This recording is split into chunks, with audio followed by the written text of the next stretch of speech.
I am more than a weapon.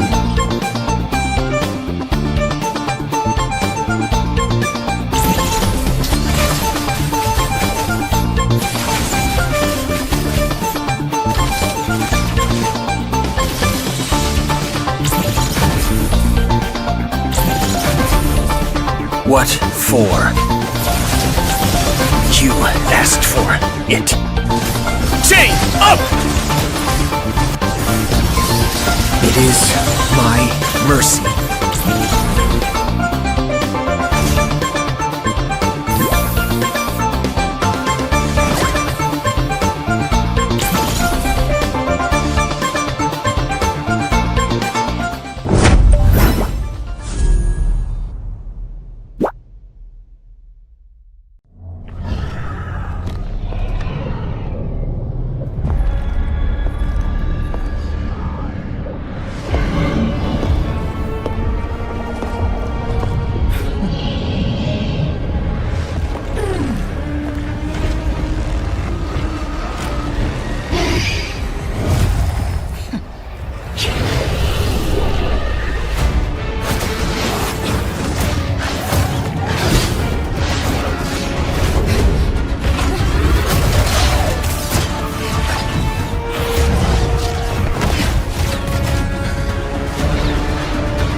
I am more than a weapon.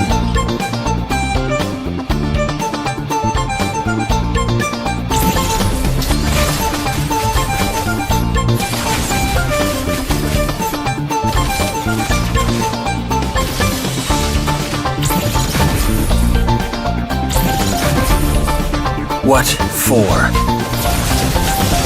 You asked for it. Chain up! It is my mercy.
I am more than a weapon.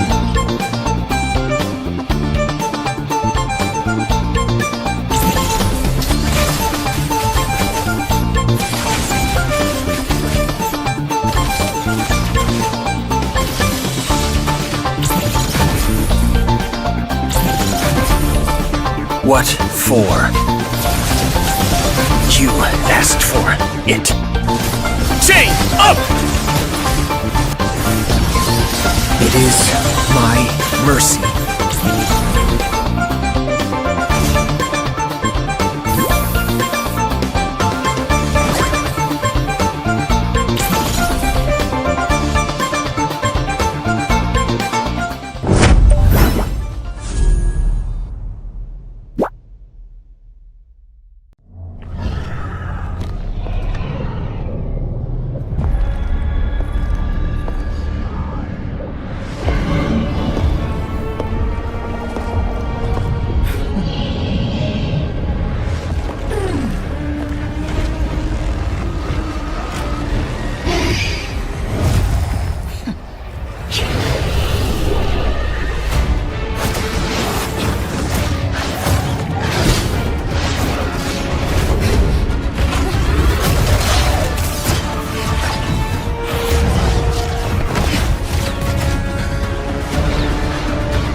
I am more than a weapon.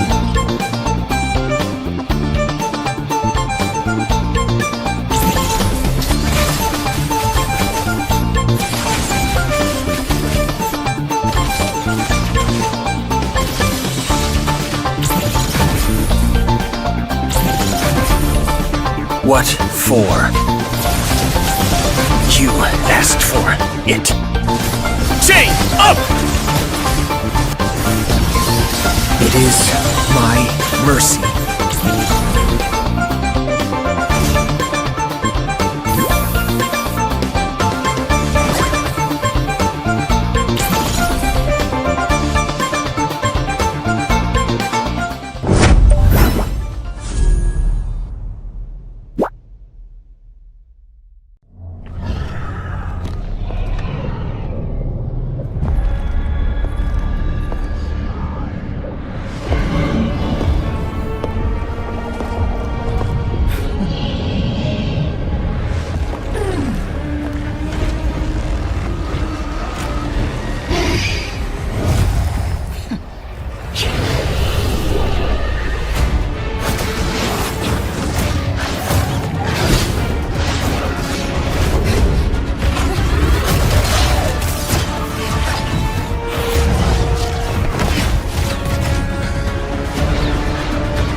I am more than a weapon.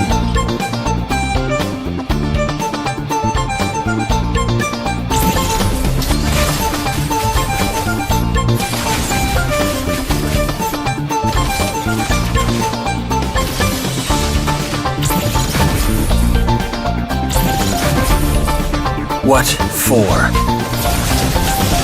You asked for it. Chain up! It is my mercy.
I am more than a weapon.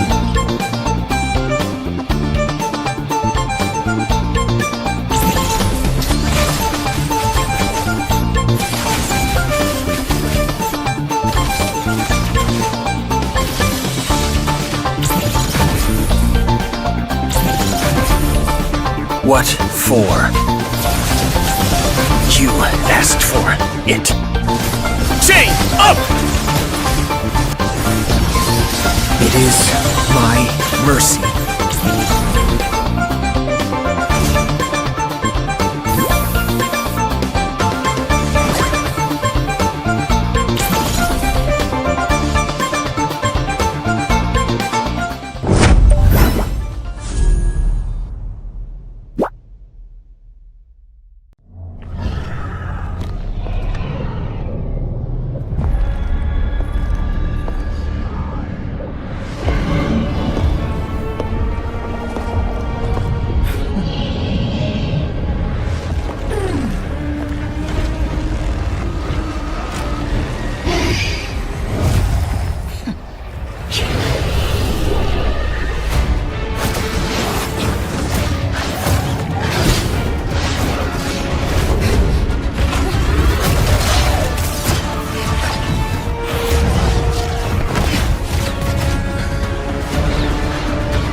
I am more than a weapon.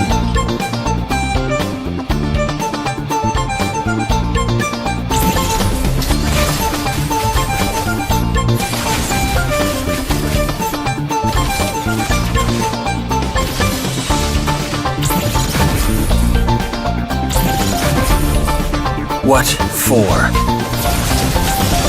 You asked for it. Chain up! It is my mercy.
I am more than a weapon.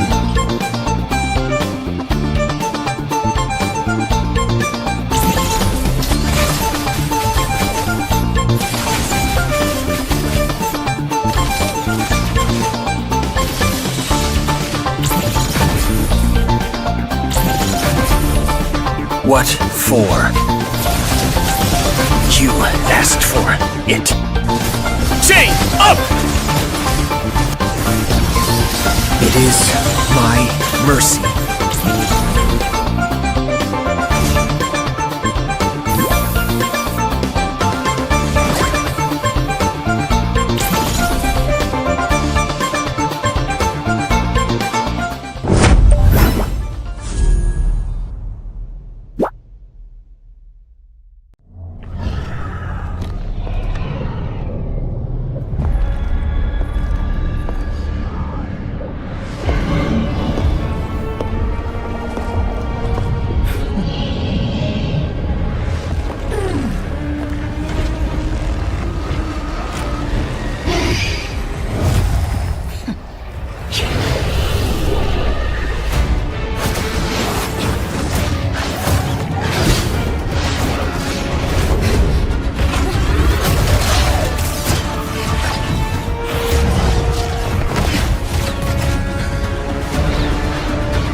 I am more than a weapon.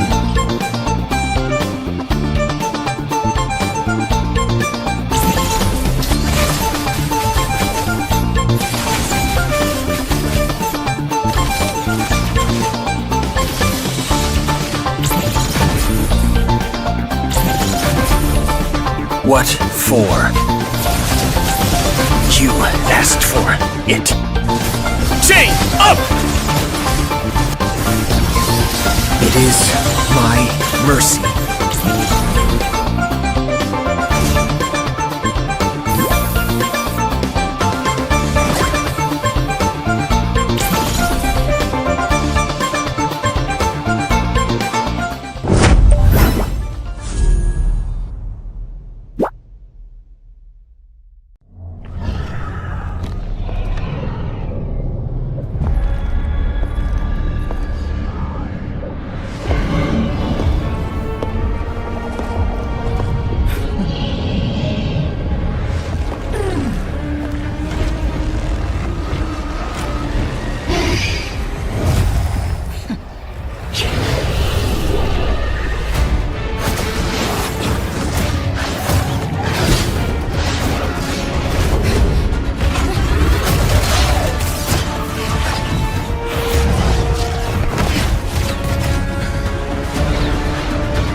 am more than a weapon.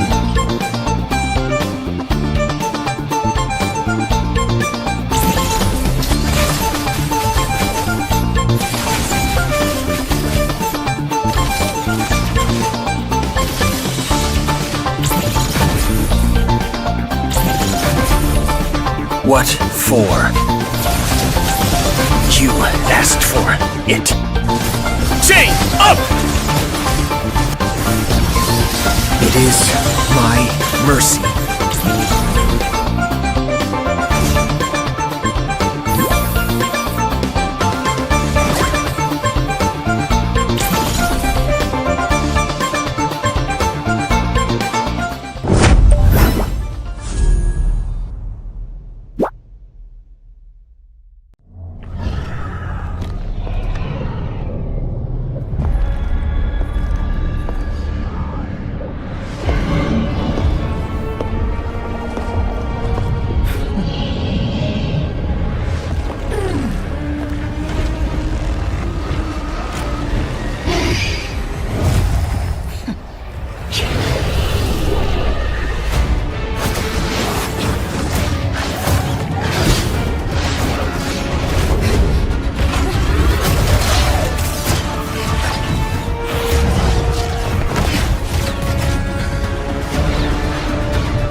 I am more than a weapon.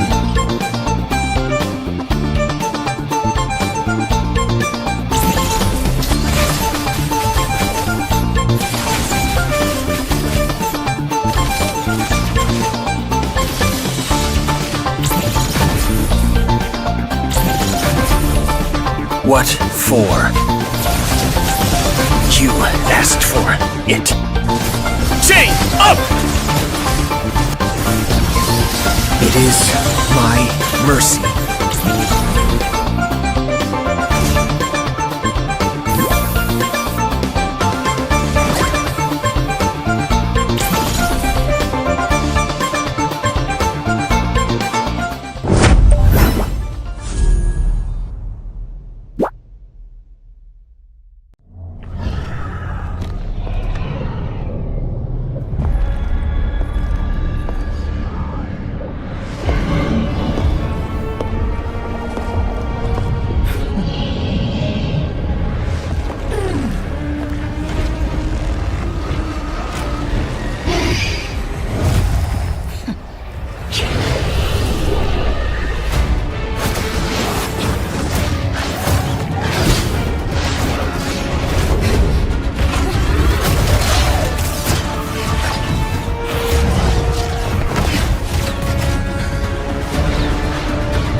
I am more than a weapon.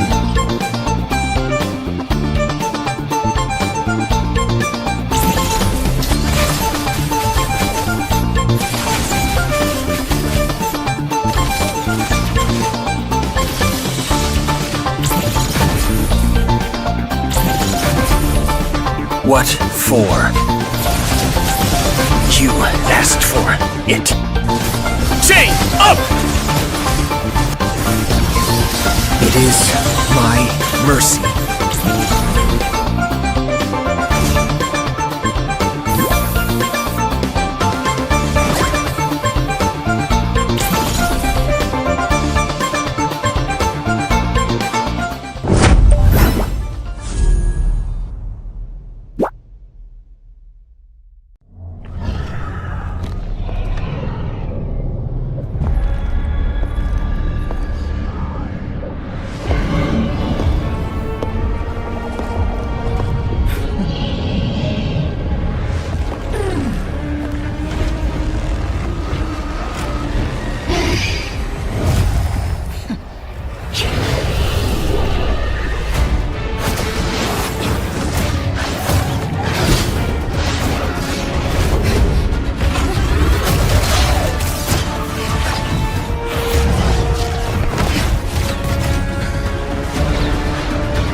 I am more than a weapon.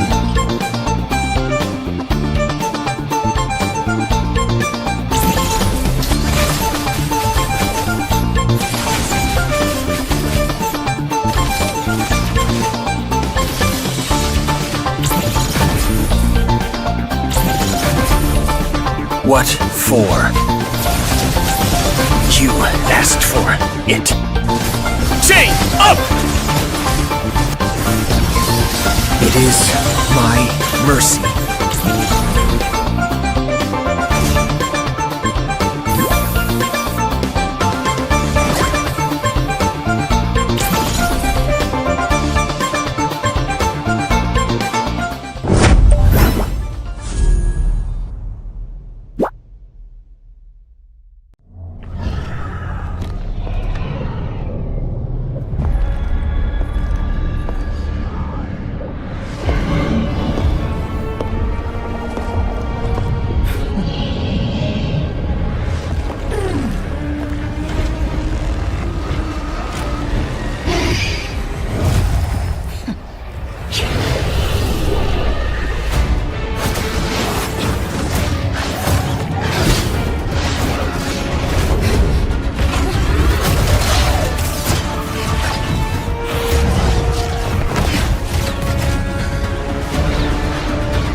I am more than a weapon.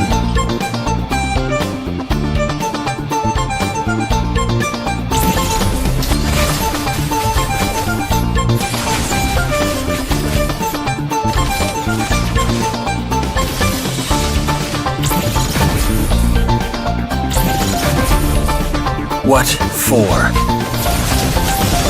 You asked for it. Chain up! It is my mercy.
I am more than a weapon.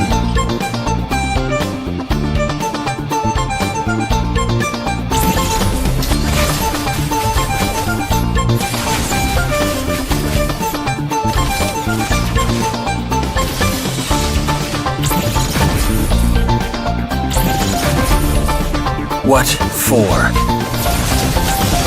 You asked for it. Chain up! It is my mercy.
I am more than a weapon.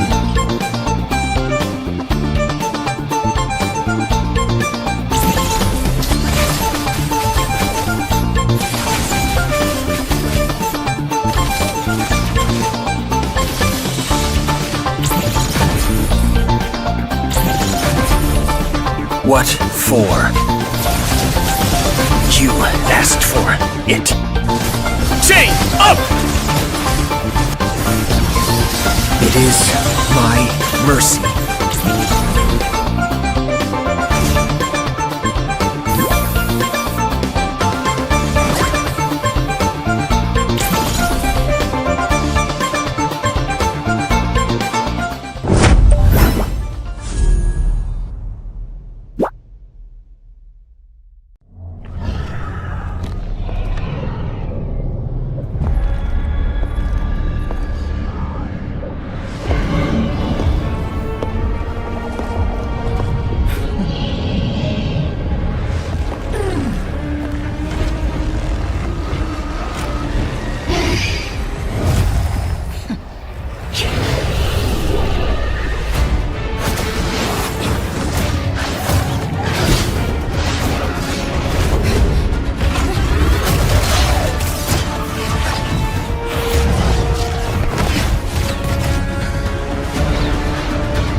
I am more than a weapon.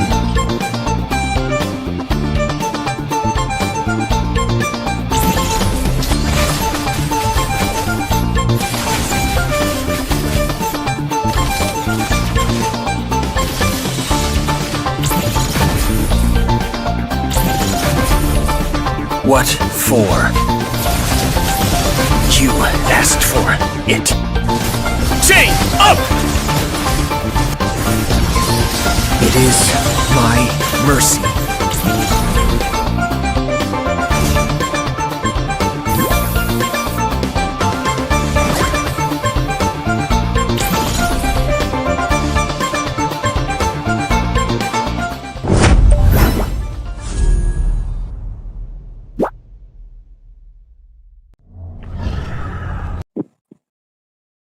Well, hello, ladies and gentlemen. Welcome back to the NCC National College Cup. And this is presented to you by Battleknights India.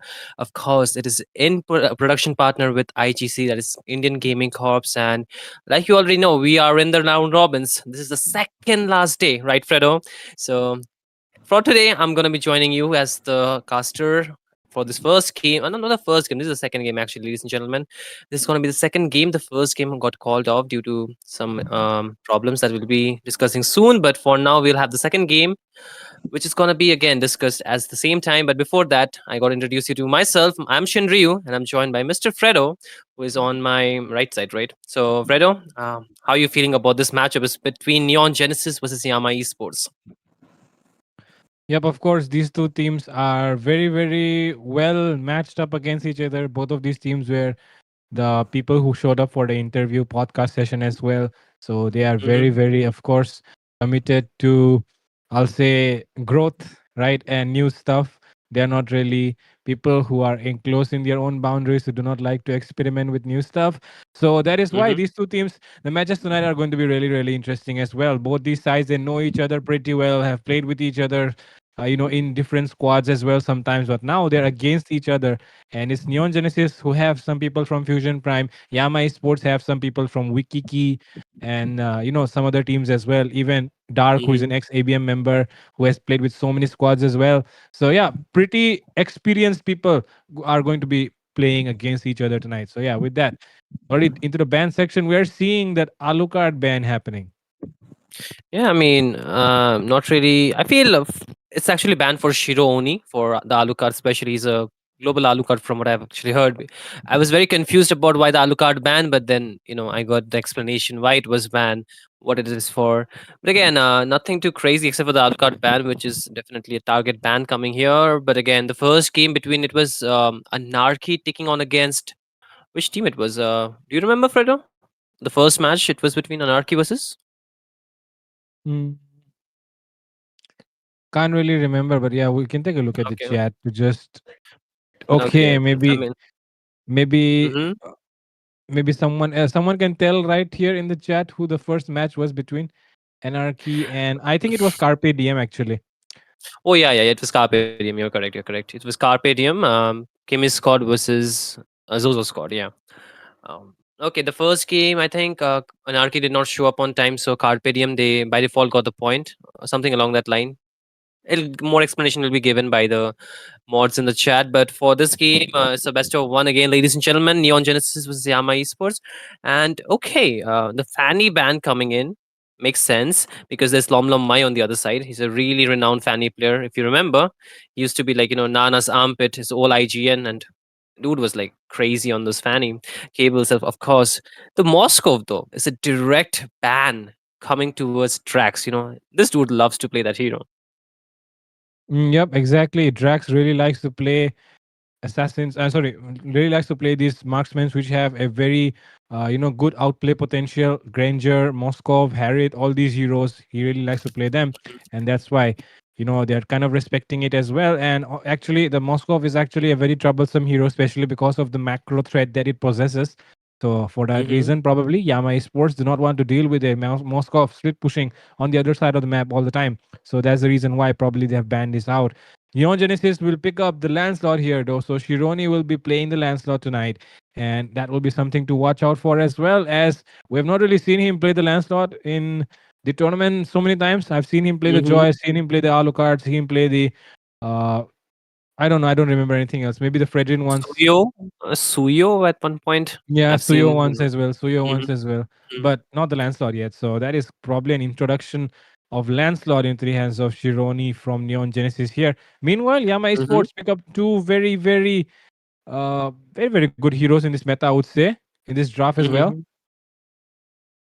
I mean, I do like the YSs along with the Kalea. The Kalea actually needs some kind of burst mage into the mid lane because if you're going for a pick off, really need to burst that hero early on. And I feel if you go for an early burst mage, that will also round up the draft really well because the YSs need some time to go for the scaling to get the items locked in before he can deal those damage. But what really surprises me here, Fredo, is the Angela ban not coming across from neither of this team, and you know Angela paired up with Lancelot can really be annoying because with a cloak cooldown, the Lancelot can go in multiple times in and out. With the puncture, with the Thorn Rose, he can like deal so much damage, and of course the Phantom Execution too. And there it comes, like this was a no-brainer. You open it up, it's gonna get picked, and I would say, I feel that the Angela's most useful onto the mid lane as a mage instead of a roamer. What do you think? Yeah, I think it is kind of good right now in the mid lane because of the low cooldowns. And it Mm-hmm. does, provide more value as well as you get those items early on. The cooldown reduction even further, and along with that, healing also is provided pretty decent. So, and actually, the thing is, previously it was a roam because you don't Mm-hmm. really provide enough value in the mid lane. But now with that short ultimate cooldown, you can actually help your jungler gank even more. So, getting those items early on really helps as well. So for that reason, I feel like you said, Angela in the mid lane is pretty solid right now, and you can actually use that. So Khalid coming up might be actually a roamer here because you know that the Khalid is actually a very good hero for roam, can provide vision because he has Mm-hmm. that passive, just allows him to the lot of mobility as well. But now Yeah. we're into the second phase, and CC getting picked here for EXP lane. So, I mean, doesn't matter which EXP lane Neon Genesis are going to pick. It's not going to be a big threat here because the CC is actually very, very useful in the EXP lane. I mean, the CC is really good. I would say there are very few heroes that can come toe to toe with the CC's damage or the sustain or the value that it can provide. Um, the Uranus is one because the Uranus can heal himself. Right, the more damage is taking the stack, he has to regen himself. Apart from that, the Esmeralda could be a really good alternative. The Lapu Lapu can somewhat sustain, Lapu Lapu has more value in those team fights rather than going for a 1v1. It's not necessarily a winning lane matchup. It's more like of stalemate out there. But in those team fight, I think Lapu Lapu can do a lot more. So banning it out is the right choice. The Harrod ban, really spot on coming in, because still no goal laner for either of the teams, and I feel Misery has been really spamming the Harith a lot more. Yes, he does have some other hero pools as well, other heroes, and another interesting thing is the 1-1 getting banned this late in the draft. Actually, very, very interesting to see the 1-1 here. It's usually banned in the first phase, but like you said, it's pretty late in the draft, and we're seeing this 1-1 ban coming up as the last ban actually of the entire draft.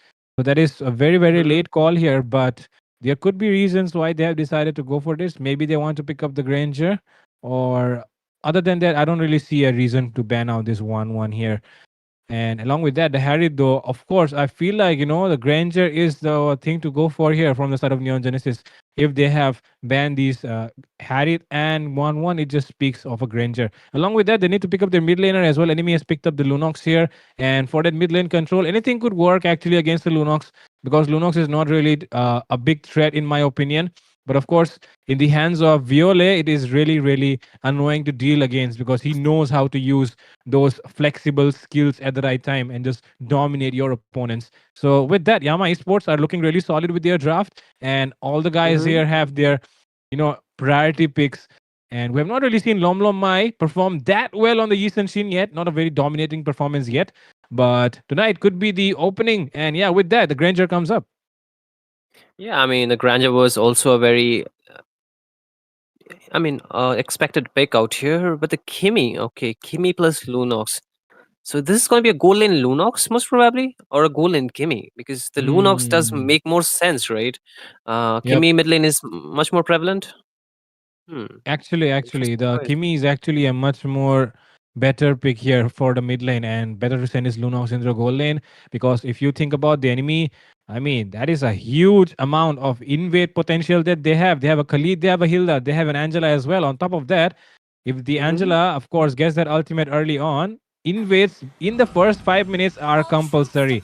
So, with that, ladies and gentlemen, we're into the land of Dawn, Neon Genesis versus Yama Esports. Second match of the night. The first one was postponed and did not happen. So here we are. And with that, into the mid lane, already a lot of walking games happening, it seems. And of course, the Kalia is already losing a lot of HP, because in the early game, you know that Angela is a very, very big threat. Definitely, I feel Angela can provide that continuous healing. Even the Kalea can do that, more or less. It's more like she has to hit the double skill. It's much more easier for the Whoa. Angela, of course.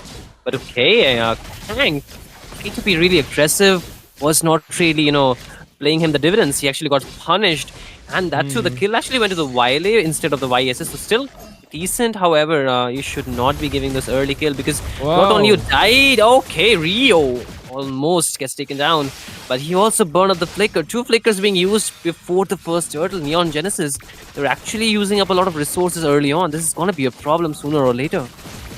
Exactly. That's a lot of resources burned. If you take a look, the mid laners, both the roamer and the mid laner, do not really have their flickers anymore. Krang, though, he still wants to provide vision, and of course get the value most out of it, because we know these days roamers, they get a lot of gold and exp when they provide vision like this.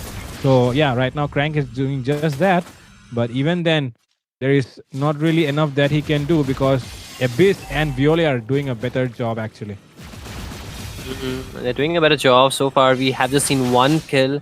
That is Crank falling before the first turtle. So this next turtle, the control around the turtle area is going to be really important. But there's a dive Wow. and no flicker for Rio. Make sure that he gets taken down. But it's Abyss TC getting that kill. But again, bot lane, they're not really level 4. It's the EXP lane Khalid here. Interestingly enough, it can go 1v1, but I don't think so. They might actually get the turtle here though. There's some trouble here brewing in the jungle area of Neon Genesis. Somehow, though, they're able to make it through. And with that, Traction Pulse Oh. connects from Violet. And that has taken down Chironi really, really low. There comes the curtain call as well. Rio will be the one getting taken down first. And with that, Neon Genesis are getting invaded. And Yama Esports do not seem to be stopping. They still want to go in, it seems. But that's a Khalid and they'll back off. Yeah, I mean, they have that early game pressure. The Kimi can deal much more damage than the Angela, right? The only magic damage is going to be coming from the Angela towards the side of Neon Genesis, which is not really enough. The Angela does not deal so much of a burst damage, nor it can, deal those game-ending damage. Whoa. But okay, Whoa. Misery trying to outplay here. Can he? Irony completely misses out on those skills, and that is the reason why he was not able to take down Misery. Misery could have actually died there. But the skills of Shironi did not really land well. And in the mid lane department, though, it will be Angela who will be facing a lot of problems. And that is kind of expected with this lineup. Because Angela, even though it's a good mid laner right now, it actually depends on your jungler and your roamer as well, if you want to execute it properly. And right now, the amount of pressure that is being put here by Violet, especially, and with that, Tsunami Slam comes up, and Violet could be in trouble here. But the amount of damage that is being done, yes, it finally takes on a Bistizi. Krang diving in as well. Violet is forced to use the flicker, and with that, Jar getting chased down as well. Second skill immobilized coming in from the Kimi. Lom Mike comes with the clapback, and Mihawk is the one getting taken down first.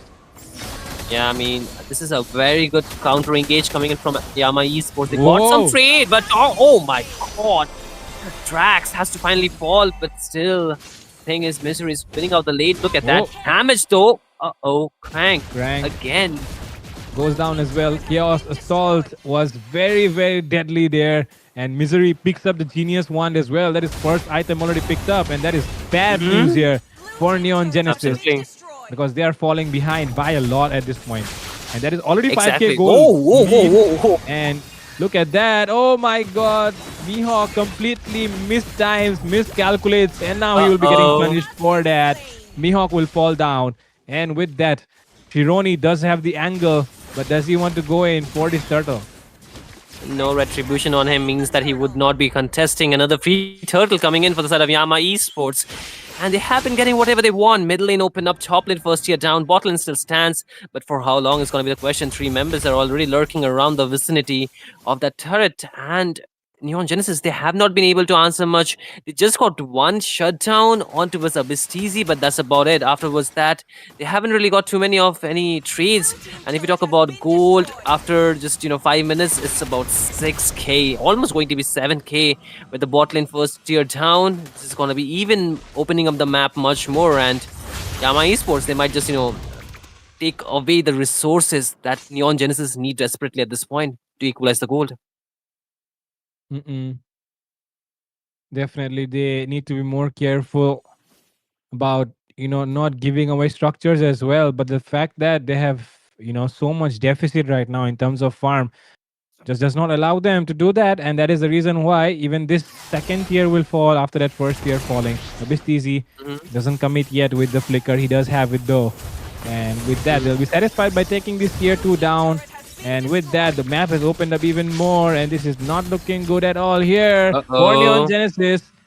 Krang just keeps getting his flicker forced out because Violet's damage is just way too much right now. With that, finally, Tsunami Slam comes up, Vio will fall, and so will Mihawk fall as well.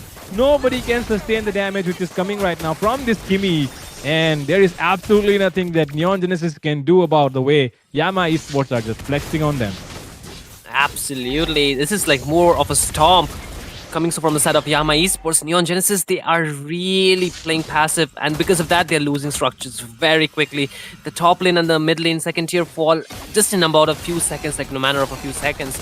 And with this is going to be even more problem, but Dark gets engaged on, but not enough damage. Obviously, they wanted to go in, but no flicker, so you cannot lock in. But the thing is, the holy defenses, they might be falling from the side of Neon Genesis, and if they get a Lord, this can really open up the map a lot more. Not the map, the base, but okay, look at the damage from Wilder here. He's just poking, and their 10% HP needs to go back. With the last turtle here, Yama Esports have 2 options. Either they take it, or they just wait for it to turn into a Lord. Exactly. Violet on that Kimi is getting really, really hard for Neon Genesis to deal with, and with that they're opening up the map even more. And turtle already up. They're probably thinking of going for the early Lord, I guess, and they can actually end the Lord, end with this early Lord actually, because the amount of gold lead that they've established right now, there's no point of return from this for Neon Genesis, unless of course a miracle happens, and maybe Yama Esports make a couple of mistakes, but that's not bound to happen. Abestizi Ooh. doesn't dive in yet. He could have actually went for it, but maybe they're Mhm. just waiting for a little bit more. But okay, 1v1 among the junglers Uh-oh. happening here. Shironi does get that ultimate, but it won't be able to help him survive. Lom Lom Mai gets Mhm. the better of him. Yeah, I mean, the thing is, they do not have enough engage. They have the Khalid, and the thing is, even if Khalid engaged, there is nobody to follow it up, right? The other, in other times, we Ooh. see, okay, man, and he is tiling at this point. While he knows how much damage he has with the Lord coming in. Yeah, Minus will definitely getting that. But the point is, right, Mihawk, he's doing a very good job. He's trying to do a lot. But the thing is, the other days we have seen Sonics playing the EXP lane, right, a lot more, and with him, they are like more aggressive. But this lineup, they're not really getting the value out of what they're trying to get so much. No disrespect to Mihawk, of course, but even though he's trying, the team is not really able to follow him up. Maybe like a bit of synergy gap. Maybe it could be that with Sonics they can really play around much more aggressive, but so far Neon Genesis, they have not been able to convert anything on the map. Like if you talk about it, right, structures, they have not taken down a single one. All the structures stand still. They have just got one kill, that too just like the roamer of Neon Yama Esports. And if they play like this, they will not be able to hold on to this game much longer because the waves are really synced in well. And if Yama Esports can, they might just end the game right here, right now, Fredo. Yep, and with that, Nami Slam pops in, and it is Rio taken down first. Dark goes in with the curtain calls as well. And there comes Uh-oh. Dragon Pulse, pulling three men together. And with that, the combo coming in from Ruby DD. Of course, Misery doing it right now. And everyone is down except Krang. Triple kill comes up for Lom Lom Mai. And he gets that play that he was finally looking for. Neon Genesis are defeated. Yeah, man. It was almost looking like a game given to the side of Yama Esports in some way or the other. I feel the draft could be. I mean, every time I look at the draft for Yama, not Yama Esports, Neon Genesis, I have few things to say. Today I didn't say much because it might be just me being critical too critical to face them. But I felt they need some kind of lock skills, right? They did not have anyone to lock in a lot of the members, or even they had some kind of beating, some kind of engage, but it was not like hard CC. It was just a few seconds stun. Even though they had the mid lane Angela, did not really work so well. He was getting taken down left and right. He's so vulnerable. The Angela works really well, but if they continuously mark the Angela, then the team would be more about protecting the Angela than farming themselves. So in a way, it was a problem. And even the Grandeur with the Purify is not the best pick against the Lunox. I do understand he picked the Purify for the Kalea, but he needs to also win the lane, right? He was really being pressured, and the team had to constantly go and support him. But overall, I feel Yama Esports, they really played the game well. They marked down where the team was lacking from the side of Neon Genesis, and that kind of really rewarded them with a lot of turrets early on. You could see, right, the turrets falling exactly just in a few seconds difference after the first one starts falling, and it kind of led to a domino effect, right? Where Yama Esports, they just got whatever they want, and Neon Genesis, they had to give away whatever Yama Esports wanted. Exactly. It was like you are trying to clench your fist, but the enemy is just way too strong. They are pulling your fingers out open and snatching it away from you. So that would Hmm. be the perfect example to say about this game. The way Yama Esports completely dominated, even though, like I said, the composition of the side of Neon Genesis was looking pretty solid with that invade comp, but even then, Hmm. they were not able to invade this YSS, which was the plan to invade, right? To invade the YSS with that Khalid, with that Hilda. But instead, Krang gets gets taken down first, and after that, it was Hmm. just completely them falling one by one. Like you said, like dominoes, and Lom Lom Mai being the MVP here, 807. Finally, he gets to style with that YSS and gets a triple kill in the end to end things off here. And that is actually a very great start for tonight's long matches which are ahead of us. And of Hmm. course, the show being presented here by Yama Esports was very, very nice to look at. Absolutely. They open up the game. The second match, though, open up with a banger, complete stomp, and easy victory, quick game at the same time. They played it clean. They played it very fast at the same time. It was very difficult for Neon Genesis to actually respond back or even slow down the game to a point where they can actually go in and punish, because the late game they had was a grandeur and it did not really end so well. But we'll take a final look at the scoreboard. It speaks for itself, right, Fredo? 16 for 1, a complete stomp again. I have to mention that. But despite losing, Drax actually went for the Sky Piercer, which really surprises me, I mean, you cannot get the Hmm. stack. You can get the stacks, but technically you're dying anyway. So why not go for more damage? But Yep. Could have went for that, but honestly speaking, on a Granger is like, Sky Piercer reliant hero. So probably because mhm, of that, he did not wanted to change it later on as well. Usually, what happens though, people just sell off those items before anything happens, right? yeah, He did not do exactly. that though. He did not do that. But yeah, that Hmm. was a completely dominating game, and as you can see, 807 as well. It was Viole who was doing a lot of damage. Yeah, But of actually. course, it was not possible if Lomlom didn't come into finish, and that's the reason why he has those 8 kills on the scoreboard. And yeah, with that 15, that is 90% plus team fight participation. So big credits here to Lomlom Mai. Did not really, see a lot of his action because of course it was always Viole who was, doing that poking game. But of course, it Hmm. was always necessary for someone to come and secure those kills, and it was Lomlom Mai who always arrived on spot with those rotations. And with that, we have, of course, seen them dominating and completely punishing the side of Neon Genesis. And oh my God, if you take a look, it's FSNP all the way here from the Yeah. side of Neon Genesis. Hmm. It's like in the beginning they were known as Fusion Prime, then they actually rebranded themselves as Neon Genesis. Then again, the name gone. They were like separated, but again they came back under the same banner with the same squad name. But I feel they need a bit more time to actually adjust with each other, get a bit build bit more synergy, and I feel there's a lot of potential for this lineup. Of course, it's just the beginning, right? They're trying different things out. They're seeing what works, what doesn't, changing the members a little bit, the teammates, of course, but despite that, I feel Yama Esports for this matchup they got the better synergy and they got the game. But ladies and gentlemen, this will be not the end. This is just the match number 2. There'll be more matches played tonight. Match number 3 will be coming short in a short break after the short break and shortly. So do stay tuned. Go and refresh yourself. If you need something, go and get it. Participate in the giveaway. Oh, exactly, right. Don't forget the giveaway, ladies and gentlemen. The Sandry event is not yet over. If you're yet to get, you're yet to take out your bingo and those skins that you want, that you have been waiting for so long, to participate in the giveaway. There's a, you know, comment, I believe, or there's a mod out there who will be putting that thing. It's 275 dias to be exact that you can win, and it'll be delivered on the same day. So if you win tonight, you're getting it right on the spot. For that, you need to just share the stream in as many groups as you can, keep the screenshot and be active in the chat at the same time, so you get picked by the bot and all. But we'll explain more about that. For now, we'll go for a short break and be back in a jiffy. Stay tuned.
am more than a weapon.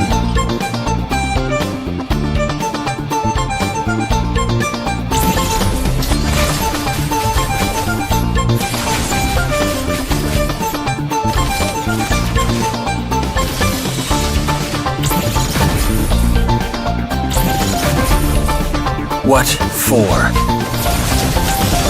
You asked for it. Chain up!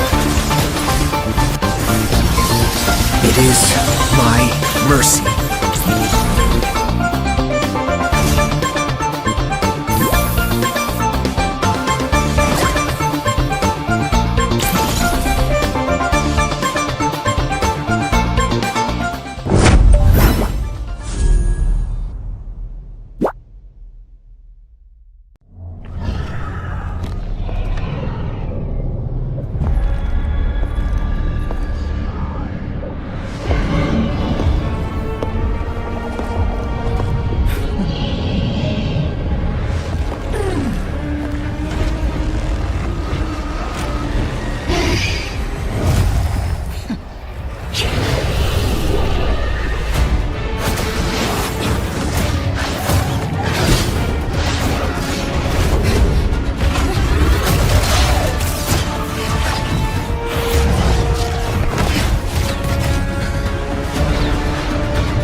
I am more than a weapon.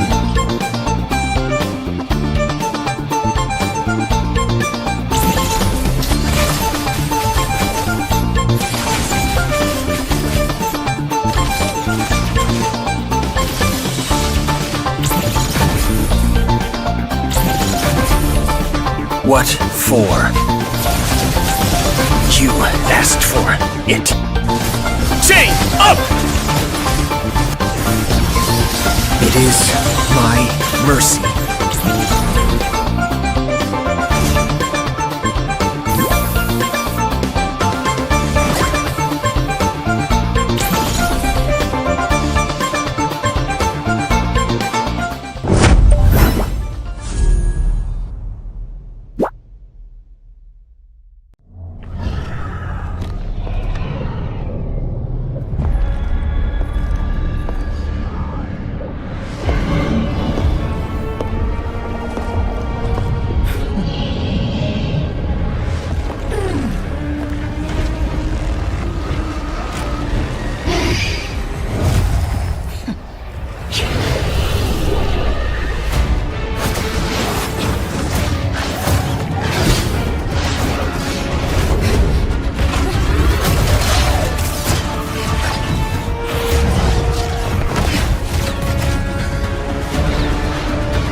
Well, ladies and gentlemen, welcome back to the NCC National College Cup, presented to you by Battleknights India in production partner with IGC Indian Gaming Corps. And you already know the second game was over. It was between Yama Esports versus Neon Genesis, where Yama Esports got a clean and fast game in 9 minutes and 35 seconds, getting a 16-1 victory against Neon Genesis. So this will be the third match of the evening. We will be soon revealing which teams are playing. But once again, let me introduce you to us. I'm Shinryu. I'm going to be a caster, and I'm joined by Fredo, who's going to be on my right side. Maybe this is right. Or this is left. I'm mirrored actually, so this is my left side You're technically. yeah, yeah. Just Yeah, say just look at the screen and just say. So according to it, I'm on your right this is side. my So this is yeah. my right hand. This is my right hand, bro. This is my left hand. So you're basically on my left side. Yeah, I'm on your left side, but I mean, I'm just saying screen. Just look at the screen and say whatever is on the screen because people won't understand, right? People Okay, will okay. look at the Hmm. screen and they will understand. So Of I'm course. on your right, and Outlaws are on the right side. Armageddon's Esports are on the left side.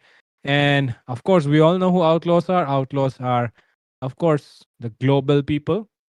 They have Mhm. global, global titles on lot of multiple Yeah. heroes actually, and that's the reason why every team just target bans them because they believe that these guys are just too good on a few heroes. So if you ban on those few heroes, they actually get gapped. And it actually happens that they get gapped Wow. when they do not get these heroes.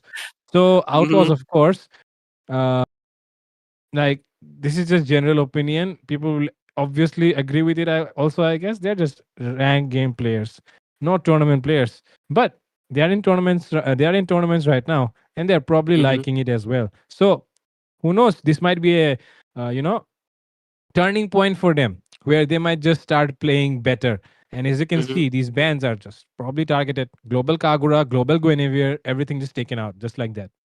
Yeah, I mean there is Cleopatra, there is LRS, right? All those people are there, and what I believe, yes, they might be not the usual tournament player that we are looking at. Of course, these are much more newer players, not newer players in that sense, but new to the tournament scene, right?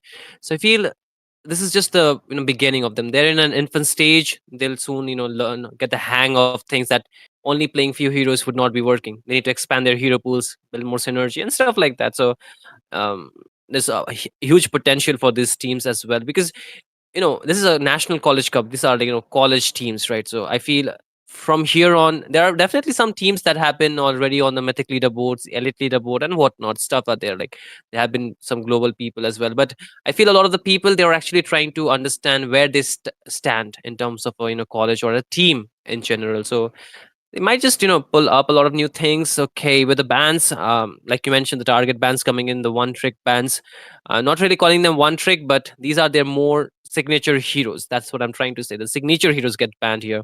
So it's the Cleopatra's Kagura, LRS Guinevere. I don't know the jungler's name. I'm sorry, unfortunately. But the YSS into the jungle is getting banned. We'll open up the land slot. Armageddon picks it up. But talking about Armageddon, right?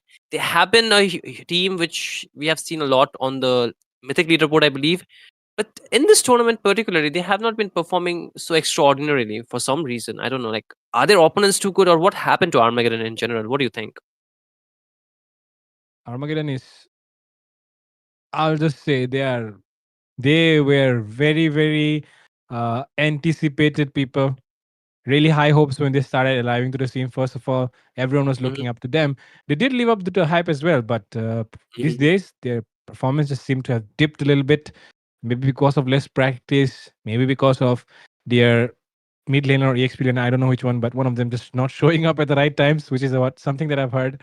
Because of which they probably have a little bit of punctuality issues because of the EXP laner or mid laner. One of them, right?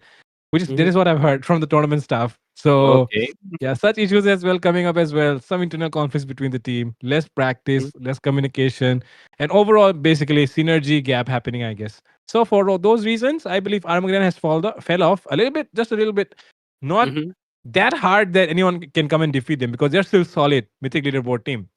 Oh. So with that, I guess that is the reason why like how Armageddon is right now in this situation.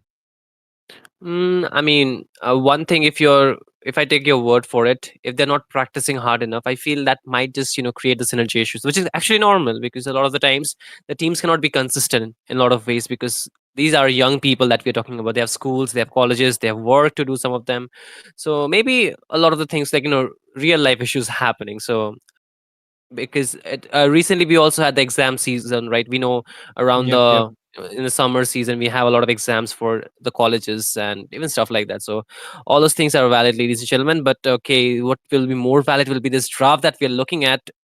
And I'm flabbergasted. The heroes which should be in the banning section is actually getting picked here. And not only that, they're getting countered by one another, which is really amazing to watch. But Angela plus Esmeralda is just too broken, man. This is like a very criminal move, honestly, coming in from the side of Outlaws. Huh. I'll tell you one thing, this lineup, the sort of outlaws that they are picking up, it does not really provide any sort of hindrance to this Lancelot from diving in. There is nothing that he Yeah, needs to be scared of. He can just dive in and out, completely style on you, and there's nothing that you'll be able to do about it because you have not really picked up anything to deal with that Lancelot. Maybe the Ruby could have been a good job, Maybe the Ruby could have been a nice one. And other than that, I can think of. mm, I don't know, man. Phobias, some heroes which can actually have some impact, create some problems here hmm for the Lancelot.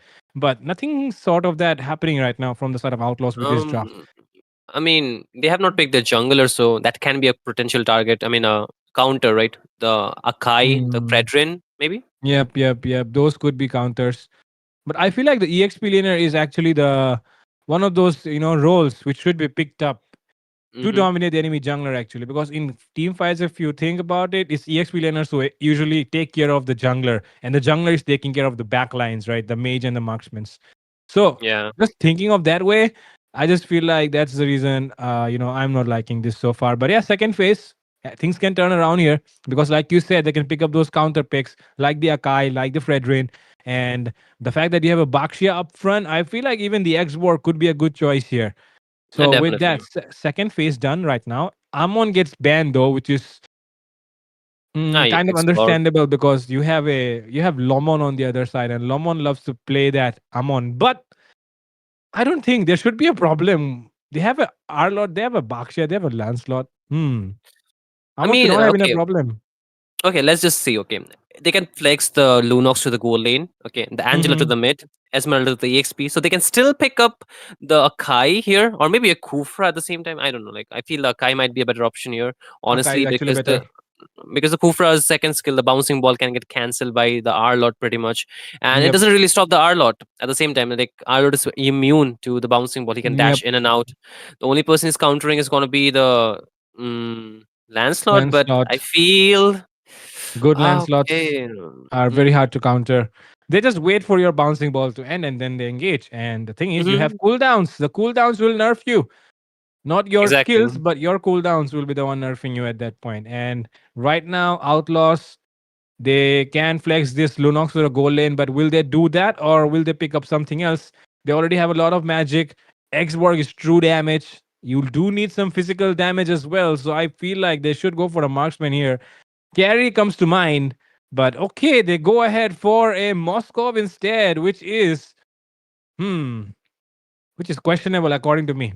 Hmm. Definitely, definitely, because the Bagze can go for blade armor, and he already has damage reduction, which is gonna be so difficult to melt for this Moscow. Yes, they do have the Lunox. I understand the Lunox can deal insane amount of magic damage, but the problem is the roamer cannot open up the map. The Xbox can, but the thing is, the roamer needs with the recent changes in the roaming section. I believe the roamer needs to give some vision to get some early Yep, EXP yep. and goal at the same time, which the Angela cannot really do so much because if she tries to open up the match map, then she basically has to go being very vulnerable. One, the second is like if she gets marked on, she has to burn up her flicker. Third, that she's very easy to pick off.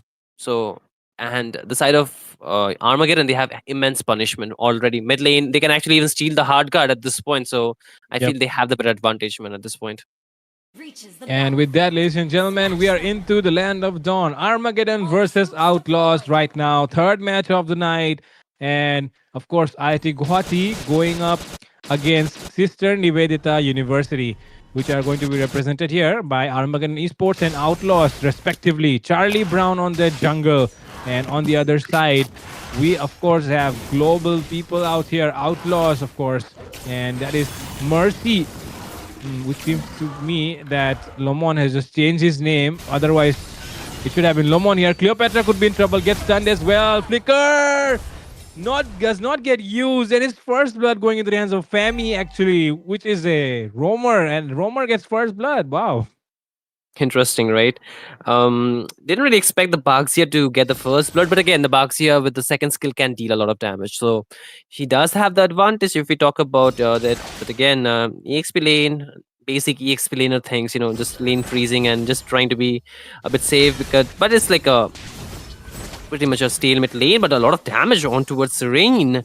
She actually gets chunked down, but has the shield to go back up. But top lane locks. Okay, E2 actually dominating out that lane, but soon the turtle will be up, and I feel they might have to just go for some rotation like this here. Serene could be in trouble here, dashing in and out, trying to zigzag her way, but will get taken down still by Charlie Brown, who gets that ultimate on time. And Lux here trying to freeze the lanes, but Ito as well taking away creeps. And that should be enough to suffice his farm for now. And he will not be losing out too much of their gold as well, because there is complete zone control here coming in from the side of Armageddon Esports. Fami doing a good job there. And even Ryota is not letting the enemy mid laner take control of the map. And Cleopatra is really struggling right now. And Charlie Brown is making things harder at the moment. And even with that, look at that.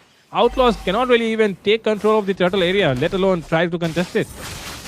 Definitely, because they do not have anyone to open up the map. The Xbox can do it, but okay. Takes a lot of damage though.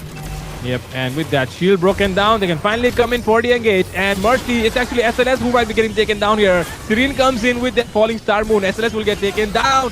So will Mercy fall. Ryota takes him down. And with that, the lightning form has been used here by Cleopatra, but he does not have enough mana. And Lux will get taken down here by Ito. Gold laners making rotations as well.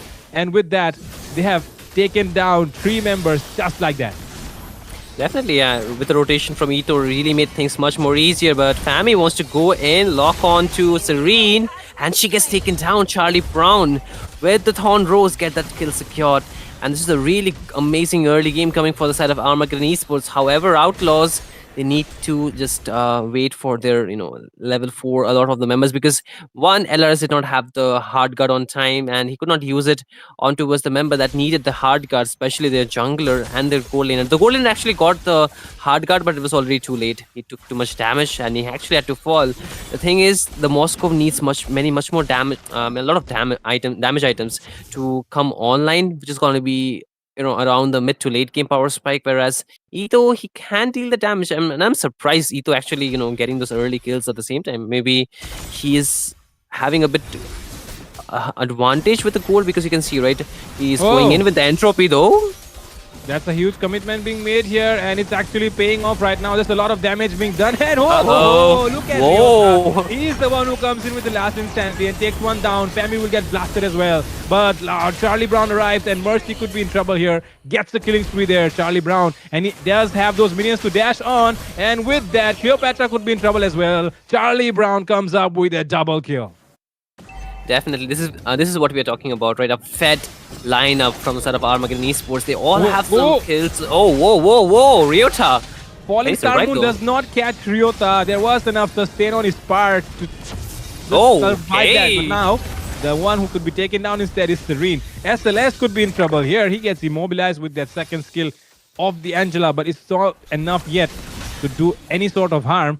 And with that, Armageddon Esports are already approaching the turtle. Once again, Outlaws are probably going to give it for free. Maybe it could be still a 50-50, but I don't know. Okay, Charlie Brown secures, but the fight might just break out.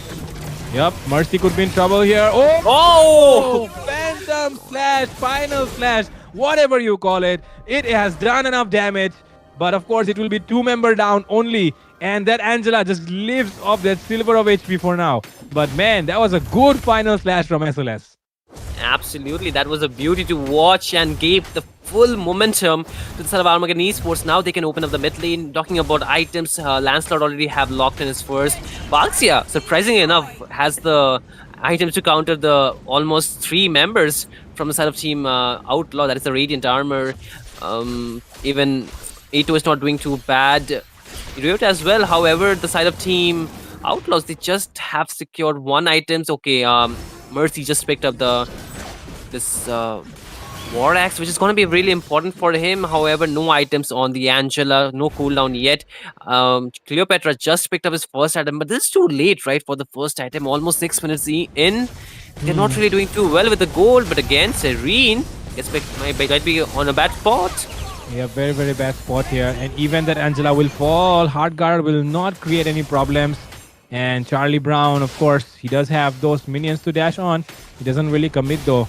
Doesn't have the Phantom Execution available right now, but it could be coming up any moment. That is a very low cooldown skill. And SLS is the one going for that aggression first. And Mercy could be in trouble here. His shield is already bursted. And with that, Thorn Rose does not do enough damage. Mercy is still surviving. But with that, a commitment made from Ryota here with the last Insanity takes down Mercy. Top side. Okay, that is one tower down, I guess. And with that, bottom side as well. Look at Ito. He's working on those turrets, taking down structures, and doing a phenomenal job here in that golden department. Of course, being assisted here by Fami and Ryota as well. Definitely. And we are going to be looking at a third turtle of the game. The first two went to the side of Armageddon Esports. They're really quick with taking these, right? We are not even 7 minutes in, and this is the third turtle. So the Lord will be just spawning in about close to 9 minutes here. But again, Ito in a bit tight spot. Hard guard gone. And with that, Charlie Brown dives in and gets a kill on Mercy. And could he survive this? Yes, he does. Damn, it almost seemed like he would fall down here. And Celeste coming in with those stuns. Dashes in and out. And Serene is taking a lot of hits from Ryota. And actually, you would not see a Valentina doing so much damage. But the way Armageddon are ahead, Outlaws are not even able to sustain this Valentina from Ryota. Definitely, we're talking about a 9k goal lead. Okay, Charlie, just with a Thorn Rose, takes down so much HP, that too on the tankier members that we are looking at, right? And once again, the thing is, the score is 15-2 at this point, favoring the side of Armageddon Esports, and they're taking it turret after turret. This is going to be a really big problem because at this point, Outlaws, they might have to just play really passive, hold on to their base, inhibitors, and okay, what?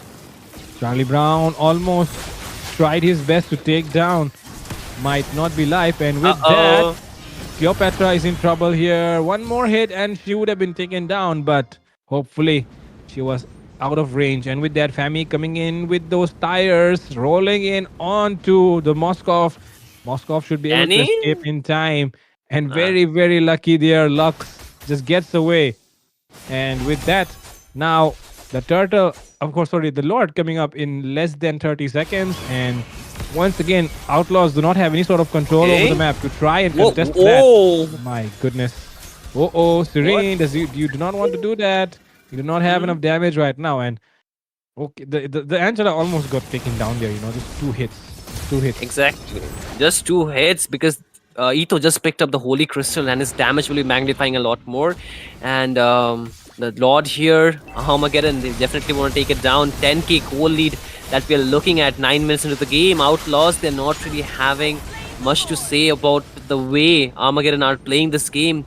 This is again a very likely stomp that we are looking at because Outlaws, they're just pushed down to the inhibitors, and with this Lord push, it might be naked base that we're looking at because the inhibitors should be falling, because if the waves are synced properly, it should give maximum advantage to the side of Armageddon Esports. And not only that, they have enough damage to try and end this game here at the same time. So I feel this might be how well Outlaw can position and how less damage or structures that they lose from this Lord push. But again, talking about Lord push, is marching on the mid lane.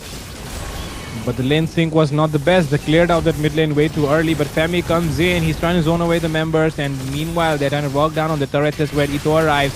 Takes down the mid lane. And with that final slash coming in. But is there enough damage into the back line? Ryota goes in with that last insanity. Pops off 2 members. Base has been broken down. And Armageddon Esports will win over Outlaws. Absolutely, man. Easy. And talking about easy, right? This game is more like the repetition of what happened in the last match, right? Neon Genesis versus Yama Esports. Neon Genesis could not really answer back the aggression. This time, it was Outlaw Esports, right? they were really, it's like they handed the game to Armageddon Esports in some way or the other. Like talking about the draft, they had a pretty good draft, decent draft, but they didn't have too much practicality in a way that they could not really respond back or re-engage.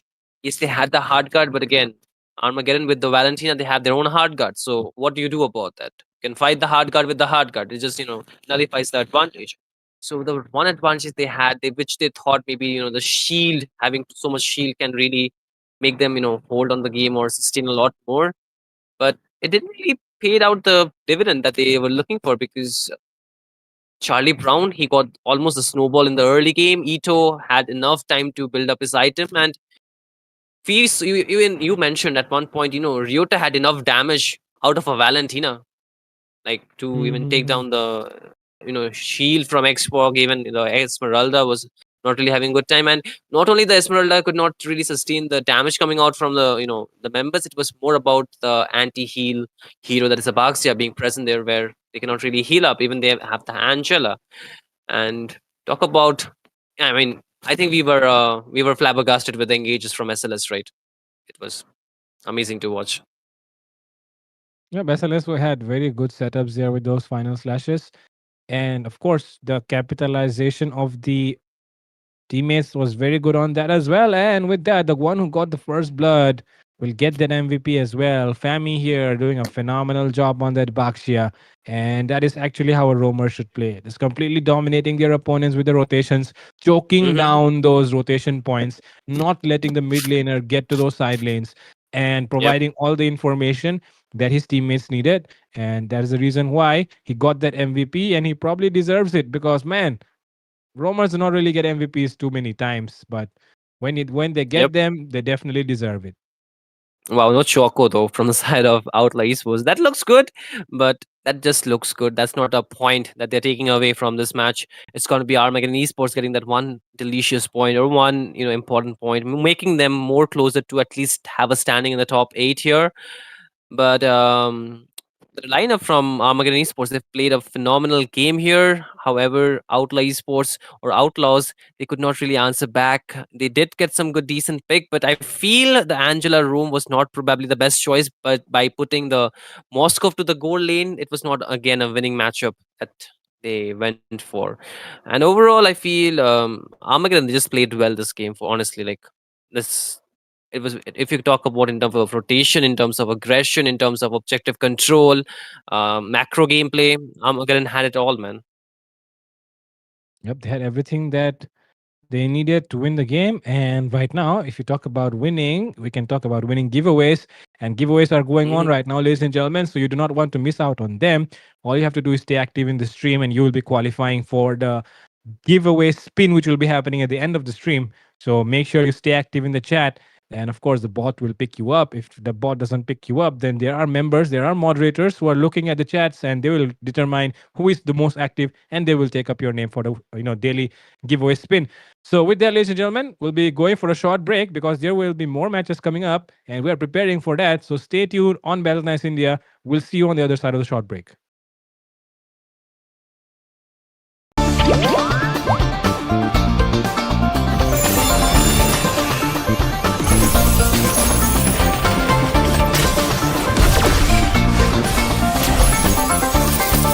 I am more than a weapon.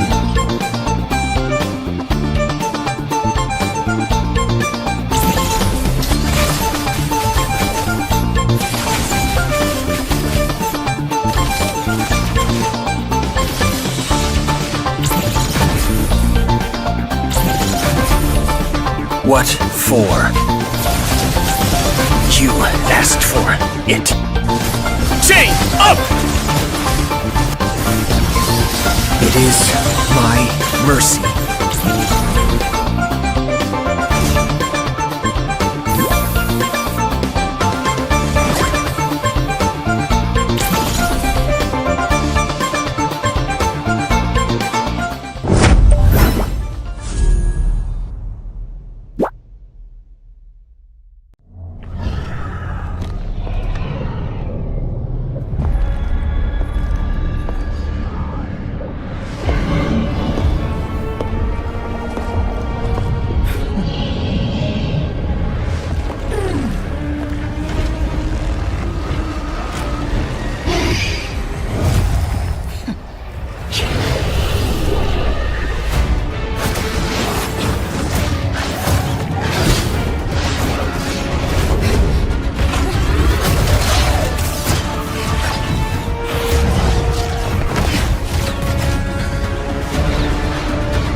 am more than a weapon.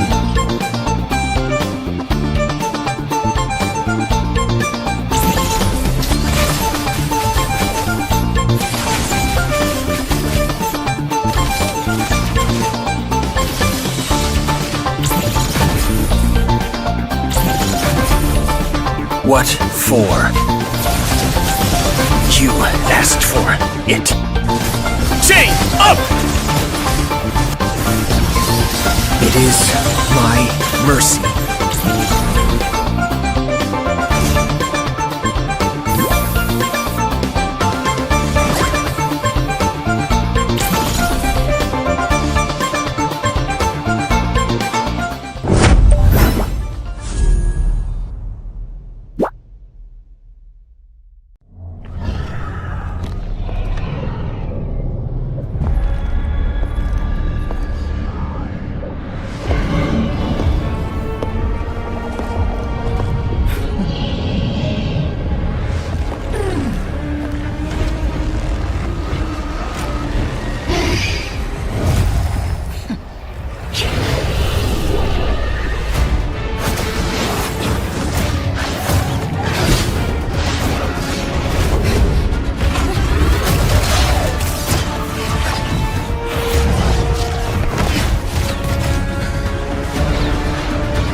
I am more than a weapon.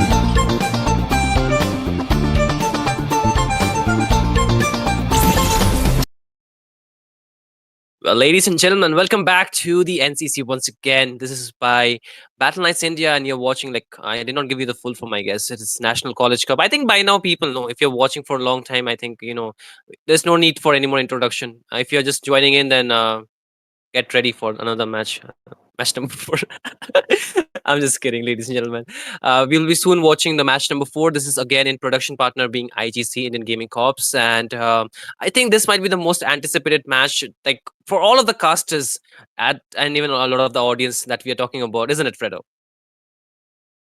Exactly. This is going to be the most exciting match that anyone could have looked forward to because we're seeing the two top teams of the tournament battle it out against each other. It's Anarchy going up against EVT, Elusivity Esports.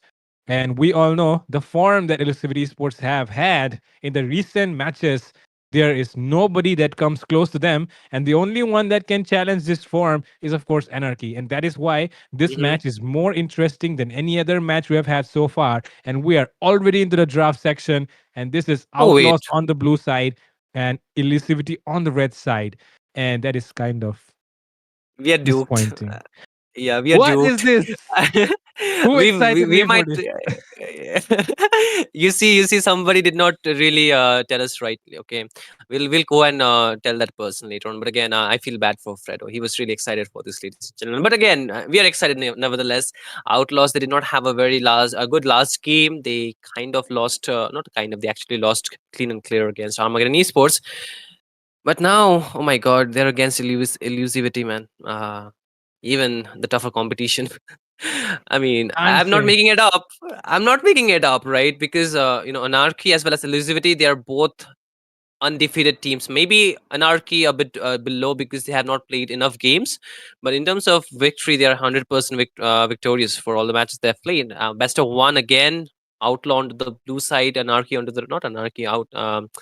Elusivity onto the red side, and this is potentially, for a lot of us, we have been having a bit of discussion.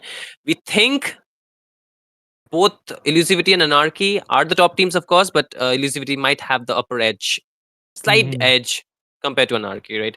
It's just Oh, it's just speculation, guys. It's not a statement. It's not a fact. It's just a speculation, to be clear and cut.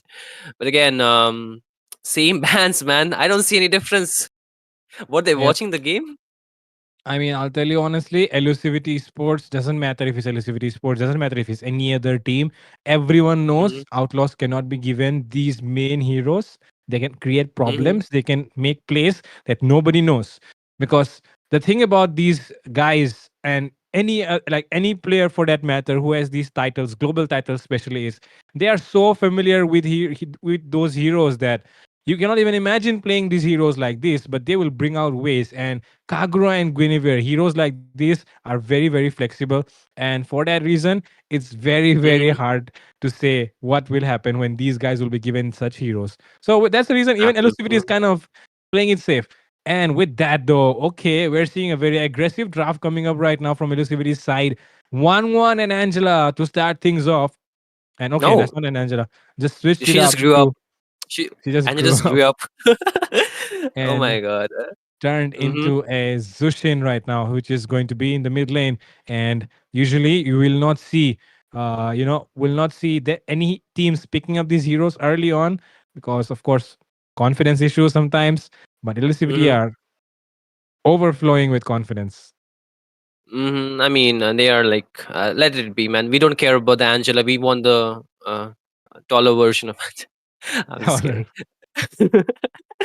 But again, I feel this might just bring out one certain person who is a Zushin Glazer, the husbando of Zushin, right?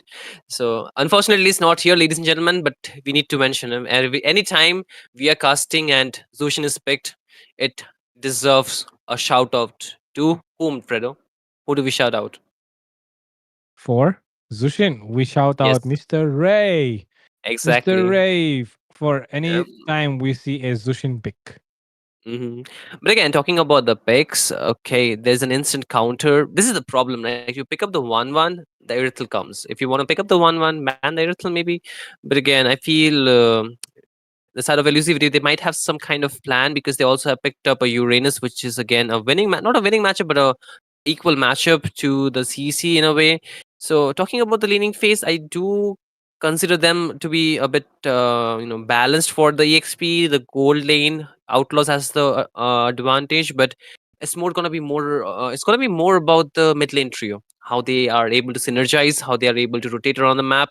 But I would not really prefer for Outlaws to go again for Angel and Lunox mid lane, like the duo, right? I feel that didn't really work so well, and it actually gets banned from the side of Outlaws. They also ban out the Zetian here, interestingly enough. What other heroes that they can go for? Maybe the range with the Farsa or the burst with the Kadita could be an option. But does Cleopatra play those heroes? I have seen her play the Farsa actually. Mm-hmm. But what was the other hero that you mentioned? Kadita. Kadita? No, not really sure about the Kadita though. But yeah, I've seen her playing the Farsa a couple of times. So yeah, that could be an option here for them to pick up. And with that, we are seeing Your Mom on the Uranus, which is of course his signature pick. And of course, Outlaws on the other side have a CC, and there is not actually a lot that you can do when Your Mom is having the Uranus. And there is absolutely nothing that you can do when you are seeing Elusivity Esports banning out the heroes that are actually those are actually main heroes. And the thing is, no Mm-hmm. Minotaur, no Guinevere. What is LRS going to pick up here? Because those two are his most used heroes. I mean, Global the Minotaur titles, is open. That is a Franco ban, right? Or no, that's a Minotaur ban. I might be seeing things. Okay, let me just see. That's a Minotaur ban. Okay.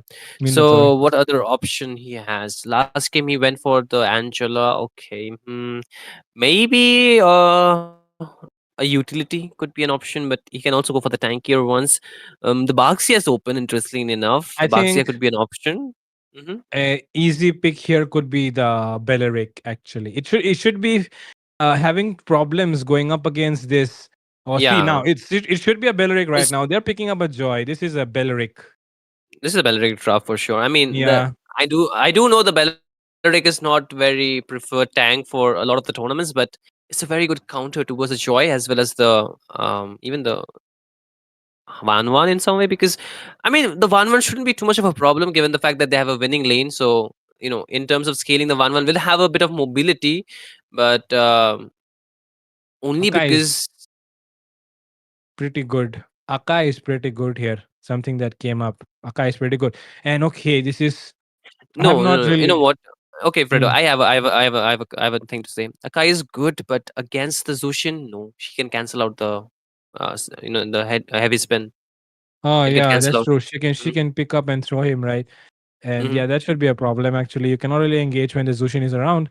And Kadita, though, I've not. I mean, Cleopatra might have played a lot of Kadita games, but I've not really seen her do that. So that's why it'll be interesting for me to watch if Cleopatra can use this Kadita to dominate that mid lane. But the fact that she's up against Shenzhou right now is going to make things harder. And with that, ladies and gentlemen, welcome you all to the Land of Dawn. This is National College Cup brought to you by Battleknights India, production partner ICC. And this is the third match of the night on stream, Outlaws versus Elusivity Esports. One is representing sister Nivedita University, and the other one is representing Dhanamanjuri University from Manipur. And that is the reason why we are very interested to watch, because, of course, right now in National College Cup, this is the best team that provides you with the most entertaining matches. How long Absolutely. is this This, game going to be, mhm. Shinryu? How long is this game going to be? I feel it can go around over 12-minute mark for sure, because Okay. it should not be ending with the first Lord, because there's a pretty good clearance coming in from both the side, and I feel they can actually hold on a little bit. So maybe a 12 to 13-minute game that we're looking at. But again, the creeps are being stolen by two tanky members, something we do not get to see every day. And it's also lane cut here, so Mercy wants to get the level 4, but guess what? Elusivity playing it smart, denying that. And this will just slow down the farm a little bit. The turtle is going to be in just 15 seconds. So I feel Elusivity might have a bit slight edge here in terms of the EXP as well as the way they can play around the turtle pit. But again, it just comes down how well Outlaws can actually just go for a flank, or the Lancelot maybe just go in and steal the turtle here. Hmm. Mercy just dashing in and out for now. And with that, the thing is, Godspeed, of course, Joy is not the best pick. Usually, Ray just hates it and he does not Okay. even say anything about it, say Mhm. anything good about it. But yeah, let's see. Let's see. It's EVT who are trying to make this Joy work. And with, okay, Joy, does he want to go in? And of course, you can get a creep there. And with that, of course, these small little trades that they are winning out is actually working wonders. Madara is trying to do something to the Okay. Lancelot, and Lancelot is in trouble. Madara will get first blood on Mercy. And with that, Cleopatra comes in with the rough waves, but there is not enough damage to take anyone down. Double kill comes up for Madara. And with that, they're trying to dominate that jungle area and pick up and Uh-oh. thrown here. Serene will get taken down as well. 3 members and a turtle here coming up for Elusivity Esports. Easy. That they made it look so easy, right? They did not even stress so much. The small leads that we were talking about definitely made sure that Elusivity that they have the lead in terms of level as well as the damage, because the more levels they have, the better damage they can give. There was no heavy spin available for LRS at the same time, so they cannot really stop the Joy. And this point, the Joy is level 7, whereas the Lancelot just level 4. That's like 3 level difference in just 3.5 minutes into the game. So we are talking about huge difference from both the side. But again, the main problem is going to be Shenzhou onto that Zushin, because she can constantly harass the members, whoever wants to come in front. And not only that, she can harass them, she can actually reposition them in such a way that her team can get the most advantage. But again, your mom with a signature pick, I think nothing too much to speak, because this dude has got the fastest maniac with the Uranus, at least in Indian server, right, in a tournament. So it is what it is at this point. But again, mid lane, a bit of skirmish, but so far both sides are trying to play it safe. Madara here wants to go in for Mercy, it seems. But that won't be the case. And okay, Oh. that is something forced out here. But of course, it should not be troubling Shenzhou too much. Just a scratch, you can say. Mhm. Your mom right now just clearly clearly harassing the enemy right now. Look at the way Mercy is getting forced in his own jungle area. And Uh-oh. there's nothing that he can do about it. But with that, the heavy spin comes in. Godspeed probably Wow, facing a few whoa. problems here and there. That is not enough damage though. Rough wave comes in. Godspeed could be in trouble. Uh-oh. Cleopatra gets Godspeed down. And that is a clapback that has turned things around just a little bit here when everything was going wrong for Outlaws. Okay, And Yomom here okay. extending the over a little bit too much. Whoa. Madara though, he comes in, wants to take down someone, but not finding that mark just yet. But he will be able to escape as well. But man, that was some overextension from the side of Elusivity actually. Really a big overextension. However, they have been able to take down the bot lane first here. And at this point, they're trying to focus the mid as well as the turtle. Blue-purple buff here. Roro able to steal it away from the hands of Outlaws. And Mercy's going to be even trailing behind level 9 Joy, 29 Godspeed. Really farming fast. Mercy just level 5.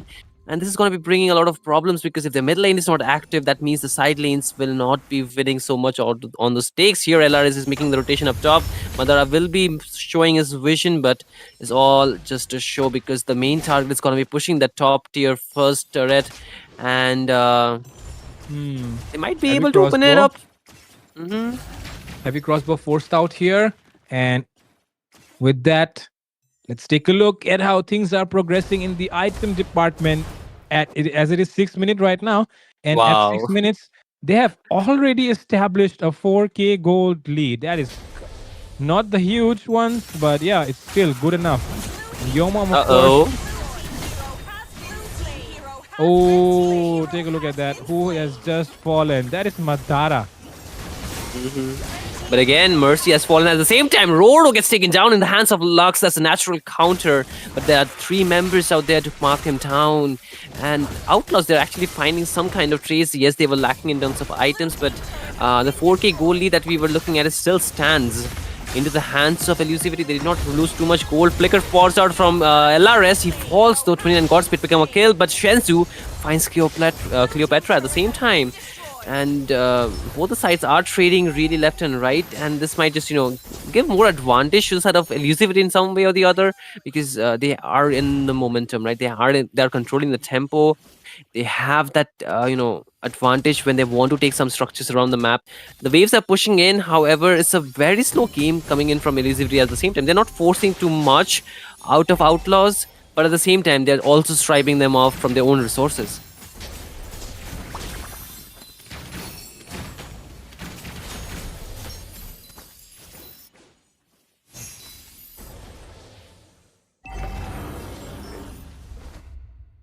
I think Mr. Fredo is kind of muted at this point, so we cannot hear him quite right. Sorry. I was talking, but my mic was muted. Really sorry about that. It's okay, man.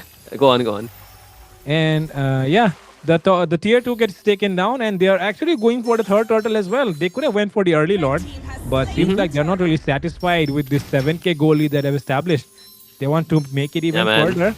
And like you were saying, it does seem like this could reach the 12-minute mark here, but take a look at the way Lancelot is starved here, Mercy is just level 7, and man, level 13 on Godspeed. Absolutely insane, right? 6 levels difference. Okay, heavy spin out. The thing is, they have the tools for the side of Outlaws. However, the tools are not really giving them the maximum advantage. One, they're trailing behind in terms of gold. Second, they are not really having so much to say with the rotation or with the way Elusivity is playing. Cleopatra wanted to go in, perhaps first trying to find a few members, but not really too lucky. Roro wants to push in the mid lane, and Outlaws, they will be able to clear it out. Still holds on to the second tier onto the mid lane. Top lane has fallen, bot lane still stands. But once again, Elusivity, they are trying to make them starve, like you mentioned. But the thing is, they're not doing it in such a way that Outlaws are losing too much on their own resources, right? Even if you talk about the goal lead, it's not like so huge. I mean, it's actually huge, almost reaching to a 9K. Okay, Cleopatra is safe, but rough pace out already. More waves incoming, and Elusivity, what are they thinking of? It's still a question for me, though. Yep. Honestly speaking, they are really trying their best to end the game, but the thing is, they're not really finding openings yet, as you can see. Okay. The Maybe. thing is, Outlaws are playing it really, really. Oh, ho, ho, ho, What? ho, What? ho. What? Just those Uh, ionic edges. I what guess the that is hell? exactly what you call them, right? Ionic Edge. Ionic Edge doing so much damage right now. Mercy almost got taken down. My goodness, I would not have seen that before. That is my first time seeing a Lancelot getting troubled by an Uranus like that. And that too, not because of the sustain, right? Not because he's sustaining a lot. Mhm. No, because he's actually dealing damage and almost taking you down. Exactly, and with the 10-minute mark reaching here, the score is 3 for 7-7 in the favor of Elusivity, 3 for the side of Outlaws. The Lord here instantly gets melted down, and Outlaws, they don't even get to get a sniff at it. And with the Lord Wow. advantage, it's going to be even much more difficult for Elusivity, not Level Elusivity. 9 hmm versus level 15. I feel at this point, Mercy might be just thinking, when will I get one more buff? Because with the recent changes, you cannot equip just more than one roam, and even if your teammates are trailing behind, Ooh! you cannot find too much damage. Godspeed Oh! though. You will get What? taken down here by the one and only Mr. Lux. And with that, Tyrion will fall though in the hands of Madara. Madara Okay. flickers in. Lux is forced to go inside the tower. Minions will take him down. And yes, it is. Wow. The tower and the minions that take him Uh down. oh. And now he has to defend, but he is not available.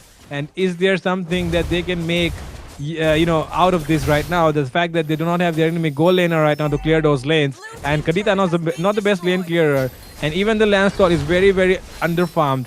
So there is a way for them to try and end this with this Lord right now. But let's see if they can get the Mm-hmm. opening. I mean, they do have an opening up top. No inhibitor means that they can just play freely out there. But okay, Elusivity though. Heavy spin coming in. Madara could be in trouble, but he does have a lot of HP. Very, very healthy guy. Mid lane, though, could be falling here. And that is exactly what they're trying to work on, that mid lane right now. And that is Roro taking it down. And with that, mid lane cracked open as well. Now they're focusing on the bottom one. And look at the way Okay. the frontliners are just zoning members away, not letting them defend these turrets. And with that, the takedown 3 inhibitors. And we have reached the 12-minute mark. Yeah, I mean, it was kind of a thing that they cannot really end so well because there's a good wave clear available from Outlaws. But if a pick off happens at this point, it might just end the game. It might just Ooh. okay. It might just Lancelot. still almost right. Mercy does not have the level advantage, so he's taking a lot of damage. So does LRS, but okay, Elusivity might want to look for an end here. Godspeed comes in with the electrifying beats, just zoning them away, and with that, they're still trying their Uh-oh. best to clear those minions. Heavy spin comes in as well, and with that comes in the curtain call, but there is not enough damage yet on the side of Outlaws. But with that, the minion waves have finally become the smaller ones, not the enhanced ones anymore. The normal ones have come up, so they'll retreat back and probably wait for one more Lord to end the game. They were just trying to end the game, but they understood that it's not gonna end anyway. So might as well just wait for the Lord and play the long game. But again, taking another look at the item, 1-1, almost 4 items locked in. Most of the members are actually 4 items locked in, except for the Roamer and the EXP. Um, almost 10,000 gold for 29 Godspeed, half, almost nearly half, a bit more than half for Mercy. So it's really huge disadvantage. But again, their gold laner is not doing too bad. Lux is able to maintain his gold. The rest of the team so far so good. I feel Cleopatra might just need a few more damage items to burst down your mom as well as Madara, because they're really tanky. But the problem is she cannot catch the agile members, and that's going to be another problem. Heavy spin out though. And heavy spin getting tossed around like a ball. And minions arriving as well. Can they defend this one? Godspeed already taken down. The Lord. Okay, And my okay. goodness. Mercy trying his best. And wait, what happened to Cleopatra? I don't know, man. I think she's lagging or she's done. But okay, this game though, I think it's He's over here. also Better. done right now. And just like that, Outlaws have been defeated here by none other than Elusivity Esports, the best team of the tournament so far. Just not willing to compromise on their form, even though they know that they've already won the tournament by now. Yeah, man. I feel it was a bit of a hard matchup for Outlaws at this point because they just incur a loss in the last game. Again, they're against the top one team. in the leaderboard for NCC. So back to back such opponents might be a bit of overwhelming for a lot of teams. And we saw again the draft. It was pretty good. It was not as if it was one sided, but the thing was the way Elusivity play. Right, they were they were stripping off outlaws in their own jungle, not getting those level ups. Like you mentioned, level 9 versus a level 15, that much ahead in that game. So I feel Outlaws, if they had tried, they could have won from the gold lane. If they had played a bit gold centric, they could have had the advantage because the gold lane had some gold. But the thing is, Mercy was too behind to actually try and contest for those objectives, try and contest for those backline damage in a way. But again, I feel, I think one more understanding that we can drew out of that game is the fact that Elusivity's gameplay is really clean, but they could not find a quick end though. I feel that might Yeah, the be thing is something. Joy, right? Joy and Zushin. I think because of these two picks, they were facing Mm-hmm. problems. Because the thing is, Joy, if you saw how Joy was playing, he was just farming, Mm-hmm. farming, farming objectives, right? He comes Yep. to pick up those skills, but you don't really have enough. You cannot really chase down Irithel. Even Lancelot is Yep. not a hero that you can actually chase down with a Joy. If not for his Joy pick, if they went for something else, I think they could have been they could have ended much, much more easily. But probably Godspeed is just in the mood to try out that King Kong skin right now. Other than that I don't really see any reason why he would have picked up that Joy. Because Absolutely, man. if Ray was right here, he would have been very, very furious about a Joy pick. But with that, we are seeing somebody who did not even get a single kill get that MVP right Great. now. Yo mom on Uranus getting an MVP with 0 kills and 0 deaths, just 6 assists to his name. But man, he was the one actually doing most of that job, right? Just being Mm-hmm. annoying, dealing damage, taking damage, everything that he did. That was like perfect. And you know what, Fredo? Whenever I look at Uranus, I can actually imagine your mom. I mean, that dude is so big, huge, right? He's able to, actually tank all those damage in real life at the same time. I'm not making fun of him, but it's just like, it's a good resemblance that we can actually look for. But again, he did what the team required. He needed to be the front line. He needed to be actually just going in for the sustain as well as I think we both were so flabbergasted when we saw him dealing out the damage to Lancelot, almost takes him down at the same time. Yep. I mean, I've never really seen a Lancelot getting bothered by a Uranus because he's dealing damage. Yep. We have seen Wow.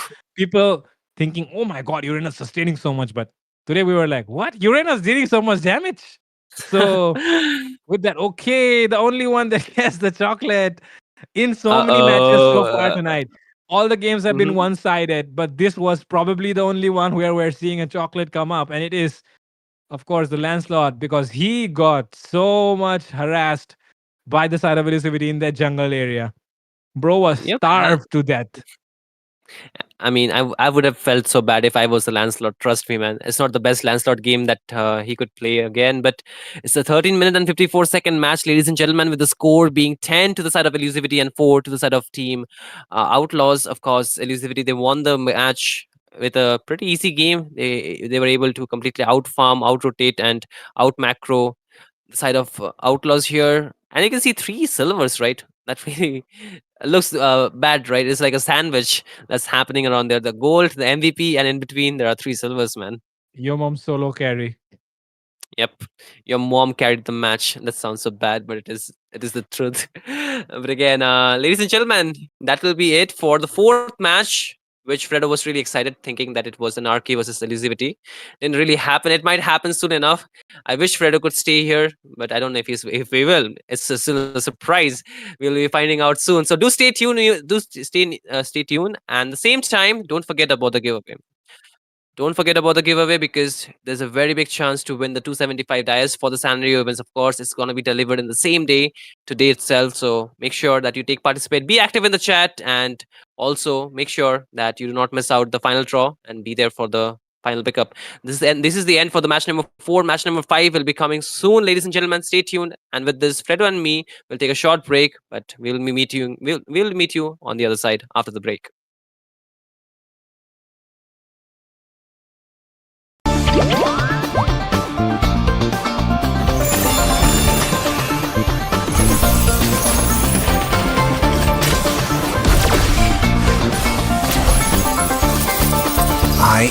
am more than a weapon.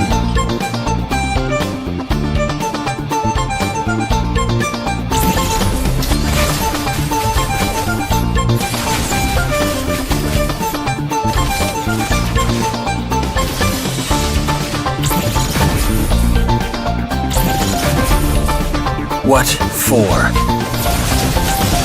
You asked for it.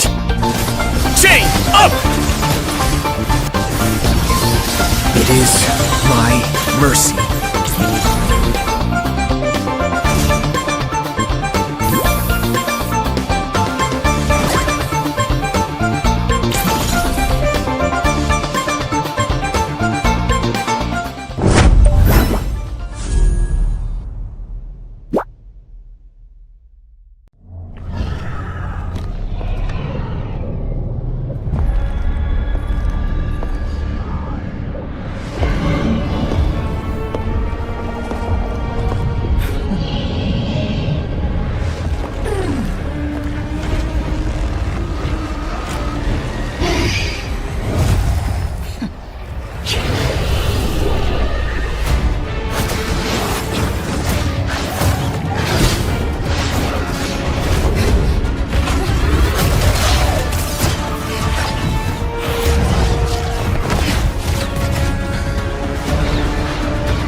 I am more than a weapon.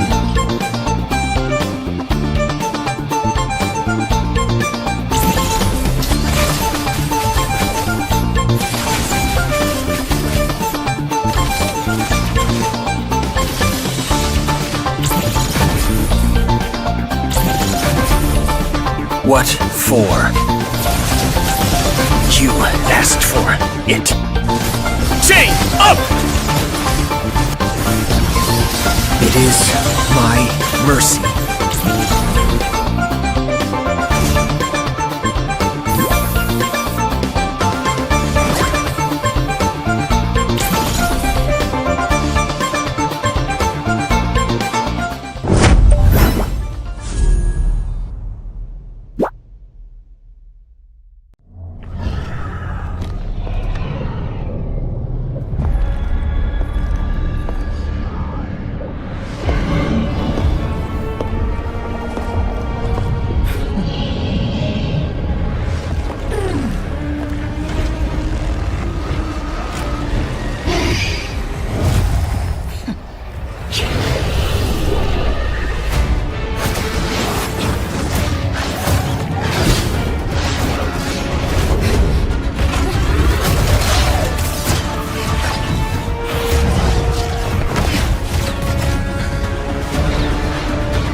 I am more than a weapon.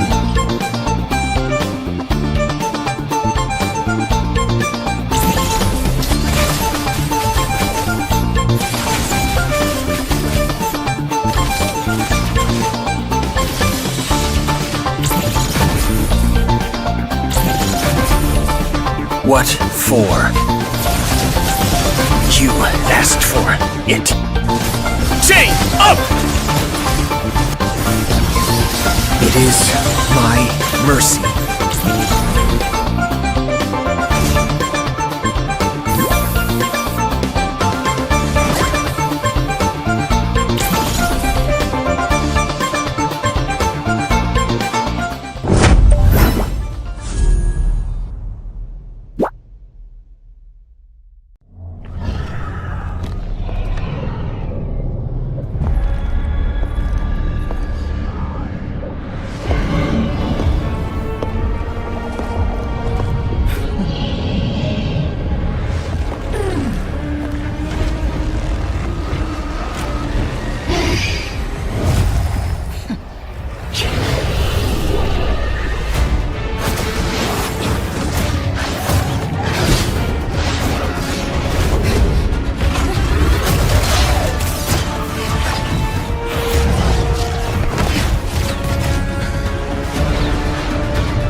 Like promised, ladies and gentlemen, I am back with Fredo. I pulled him up. I was like, no Ash Cheesy, no Ray. Tonight me and Fredo will do it. But again, ladies and gentlemen, welcome back to the I was about to say me, This is a habit. But okay, correction, ladies and gentlemen, on my end. This is NCC, National College Cup. And we are on the second last day, right? This is the second last day. Tomorrow it will be the last day. 3 games so far, but it can extend up a lot more. But again, you're watching the fifth game, the second last game tonight, the second last day, and the second last match of the night. It's going to be very interesting because I feel, Fredo, it's about time that you can actually, bring the inner child of yourself and cast this game because I have brought you, not I, IGC has brought you the match between Anarchy versus Elusivity, the most anticipated match. The two undefeated teams at the NCC are here. Exactly, and both of them have a lot to actually. I mean, it doesn't even matter who wins or who loses. The Mhm. one who wins it tonight among these guys are going to have a massive confidence boost Yep. because Anarchy is a clear winner of a very big tournament recently, which is of course Nerd 3. And Hmm. Elusivity have been performing like they are on steroids these days. And Sheesh. they have had perfect execution, always trying, to end the game as soon as they can. Perfect game. Basically, Hmm. no BS game, no BS game. Nothing Hmm. that they do on the map, nothing, the movements that they make always have a purpose. They always have an objective and they do not do anything without it. So a perfect gameplay that Elusivity Esports have been showing. Anarchy though, yesterday they were kind of, I don't know. Yesterday me and Ray were casting and I don't know, man. A lot of mistakes. If you just go back and watch Shinryu, I'm just giving I you. might, I might as well. And But go on, me, please. me and Ray were thinking if they play like this tomorrow against Elusivity, they are cooked. It won't look like they're the Sheesh. best team in India anymore, if they play like this. So Hmm. basically, Anarchy yesterday had a very huge drop in form. I hope it doesn't happen tonight, though. Yeah, I mean, we saw the form for the side of Elusivity, right? Just the previous game, 9 to level 15 in the jungle. Like, bro was like, I got this on my own. But I mean, the game actually extended to almost 14 minutes. You asked me how long that game will be going on. I said, like, for 12 to 13 minutes, actually extended a bit more till the Yep. 14th minute. But I feel this might be a 20 plus minute game, man. Yeah, Honestly. I feel the same way, and that will completely depend on if Anarchy decides to lock in or not. Because Hmm. Elusivity are always locked in, right? But if Anarchy Absolutely. doesn't lock in in the same way, then things could change a little bit, and it will completely depend on Anarchy if they're actually serious and take this game seriously, or are they just here for fun? Because if they're here for fun, then of course Elusivity is going to punish you. But if you're here for business, then we are going to get the most exciting match that Indian ML could provide.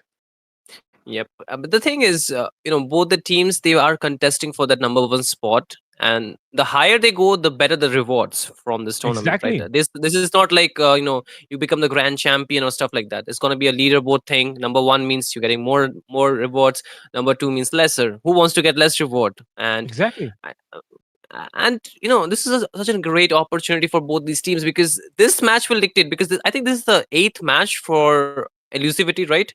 Whereas Anarchy, they're just playing this sixth because they did not play the first game. So this should be the fifth. It was already 5 games, so it might be the sixth or the seventh match that they're playing tonight.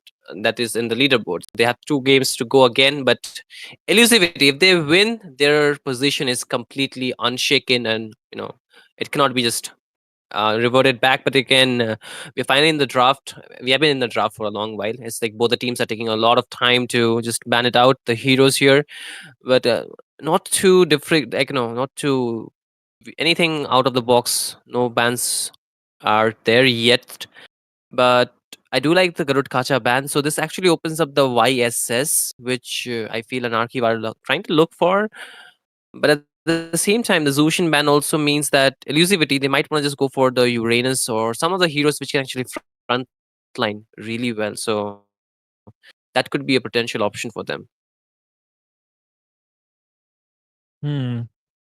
They could go for the Uranus actually, and actually Anarchy. I feel like I know the reason why they banned Gatot Kacha and Grok, and it is probably because of Hmm. Kalia first pick or something. Because I feel like the only reason why you would ban heroes like this is if you want to pick up a Kalea. And actually, Kalea is very, very strong in this meta right now. We have seen a lot of teams use it. Yep. The pick off potential that Hmm. it brings forces the members on Purify, and there it is. We're seeing a Kalea first pick coming up from the side of Anarchy. And this is very, very obvious, and everyone probably knows it. If you don't know it, you have to watch a lot more matches, guys. You have to see those drafts Hmm. of these teams, and you'll be able to understand the pattern behind these picks and bans. And on the other side, though, Elusivity, they have the option to pick up to Lancelot Open, YSS Open, so many more heroes that you can pick up. Even if you want to go for the, you know, what do I say? What do I say other than that? Even the Hylos can be picked up here if you want CC, to. they can Huh? go for the CC, right? CC Yeah, maybe. CC. CC could CC be a good also pick. CC also. CC also very good. But Kadita, the CC, Kadita, like they can steal it with the Kadita maybe. Like that's a good combo with the Kalea, right? The Kadita and the Kadita Kalea is combo. actually good. Kadita is actually good. Okay, they go for Okay. YSS and CC. Those are pretty solid picks as well. And honestly, Hmm. I have not really seen Elusivity actually, specifically your mom, pick up any other heroes other than Esmeralda, Hmm. Uranus, and CC. I have not really seen anything else. And the thing is, people cannot really dedicate slots to him because if you dedicate slots to him, then the rest of the members become the problem. Absolutely, And and I that's why feel. Hmm. it's so important for them to just ignore your mom. And the thing is, if you ignore your mom, then he dominates. Yep. I feel if you ignore your mom, then you're gonna get the sandal on your face. So don't do that, ladies and gentlemen. But this your mom will be just bringing up the yo-yo for this game. But again, the Lunox pick, I like that because this can be a really good flex. One that you can use in the goal lane. Second, you can actually use in the mid lane. So it works in Hmm. both ways. Still reveals very less about your draft. The first 2 picks are really honest and straightforward. The CC will go to the EXP. YSS, no brain, it'll go to the jungle, right? If you use the YSS in the gold lane, then welcome to epical glory, ladies and gentlemen. I'm just kidding. You can actually use it if you want to, but I feel the YSS best potential is fast jungle clear because it is the hero that can clear the jungle as the fastest. It's a double S tier hero, so should be in Hmm. the jungle. But again, the Kalea plus the Harith and the Lancelot. I like it. I Hmm. think it's a very good opener. Still, very straightforward picks coming in from Anarchy, and at this point, um, Elusivity, they can just try and ban the mid lane, just take away the burst damage heroes. The Kadita can be a very potential ban here. And I don't think so. They would have just picked the Phobius up, but okay, they're just, making sure that this Harry does not get countered. And actually, the Harith worked out very well for the side of Anarchy. I don't remember exactly what that game was. Was it versus Carpe Diem or was it versus Armageddon? I can't really remember, but against one of those teams, Anarchy Mhm. actually picked up that Harith and it performed really well. Art was able to make a comeback. Sorry, Fate was able to make a comeback happen in the later phase of the game, and it was only because he was on Harith. And the thing is, Harith is actually a very, very good hero when it is actually in the late game because it doesn't even matter if you're having a tank, the tankiest tank up against you. He's dealing true damage and he's doing magic damage. And the Mhm. fact that he's dealing magic damage and true damage combined, it just ignores that you have a wind of nature, doesn't matter. You have rose gold, doesn't matter. He will just melt you right through it. So that's the reason Harith comes in really handy in the late game. So it doesn't matter if this Lancelot is not able to perform, and if Mhm. Elusivity tries to choke down the Lancelot like they did in the last one, it doesn't matter because Harith is always there to make that comeback happen. And you can always count on Fate when he's playing on a Harith. I think it's a very comfort pick for him at the same time, right? Because he's so used to playing that hero, and he has been able to make like those plays which you of course mentioned. But the Urians ban, I mean, are they still thinking that the CC might be going to the goal lane here, Fredo? Because Yeah, I don't, exactly. right? That's my question as well. I Phobius feel like they're just, and Uranus ban, right? uh huh. I That is mean, what I this was just tilting my head for. I just got surprised. I just remember one time when I've seen the CC in the goal lane. It was against Team LCF. I don't remember which team did it though, but it was against LCF, and Stark T's AK Dada had a very hard time countering that on the clock. Okay. So the CC golden can be a thing because you can see one thing, right? CC is not the best sustain; is more of a damage. She can sustain with the the amount of damage she's taking. She can regen herself, but she can deal insane amount of damage if you just build her with a pure damage build, like at least a semi tank build, maybe perhaps that you would want to go for. But okay, a Hmm. Terizla and a Eve. Hmm. Hmm. Pretty I good, mean, the pretty Eve solid picks, I The Eve guess. is good too. The Terisla, though, we do not really see too much in the current patch, in the current I meta. think it's all about the AOE right now, the side of Yep. Anarchy. They're just looking Hmm. for that AOE right now I agree, man. because like Eve already AOE and combine. They could have actually combined the usually they go for the Gatot and Eve combo, huge AOEs, right? But they Hmm. don't have that, so they're just looking for an option in the EXP lane, and nothing provides a better AOE in the EXP lane than a Terizla's penalty zone. And even his hammer swing as well does a phenomenal job. And with that, we're seeing Granger coming up right now. And Hmm. man, oh man, oof.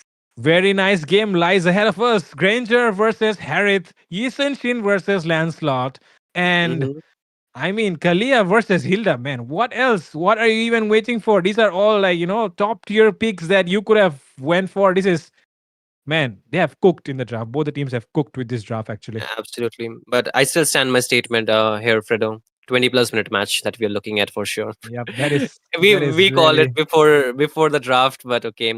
Drafts are here. The draft is here, ladies and gentlemen. One final look before we head into the game. You can predict down below which team do you think will maintain their first position. I mean, even if Elusivity loses, Anarchy has to win all the games, of course. But at this point, Elusivity is unbeaten, Anarchy is unbeaten. So you can just comment down which team do you think will take the loss here, will take the L, of course. But again, ladies and gentlemen, this is gonna be the match number 5 in the NCC National College Cup between Anarchy, that is there from GIFT, that is Guwahati Institute of Fashion and Technology, and Elusivity from I forgot that name. They just won Dhanamanjuri University. Dhanamanjuri University. Yes, that's why I love Fredo, ladies and gentlemen. But again, this is going to be Fredo and me casting this game for this 5th match that you're looking at. But Fredo, do you want to make a Mhm. prediction and just be hated, or do you just want to be safe at this point?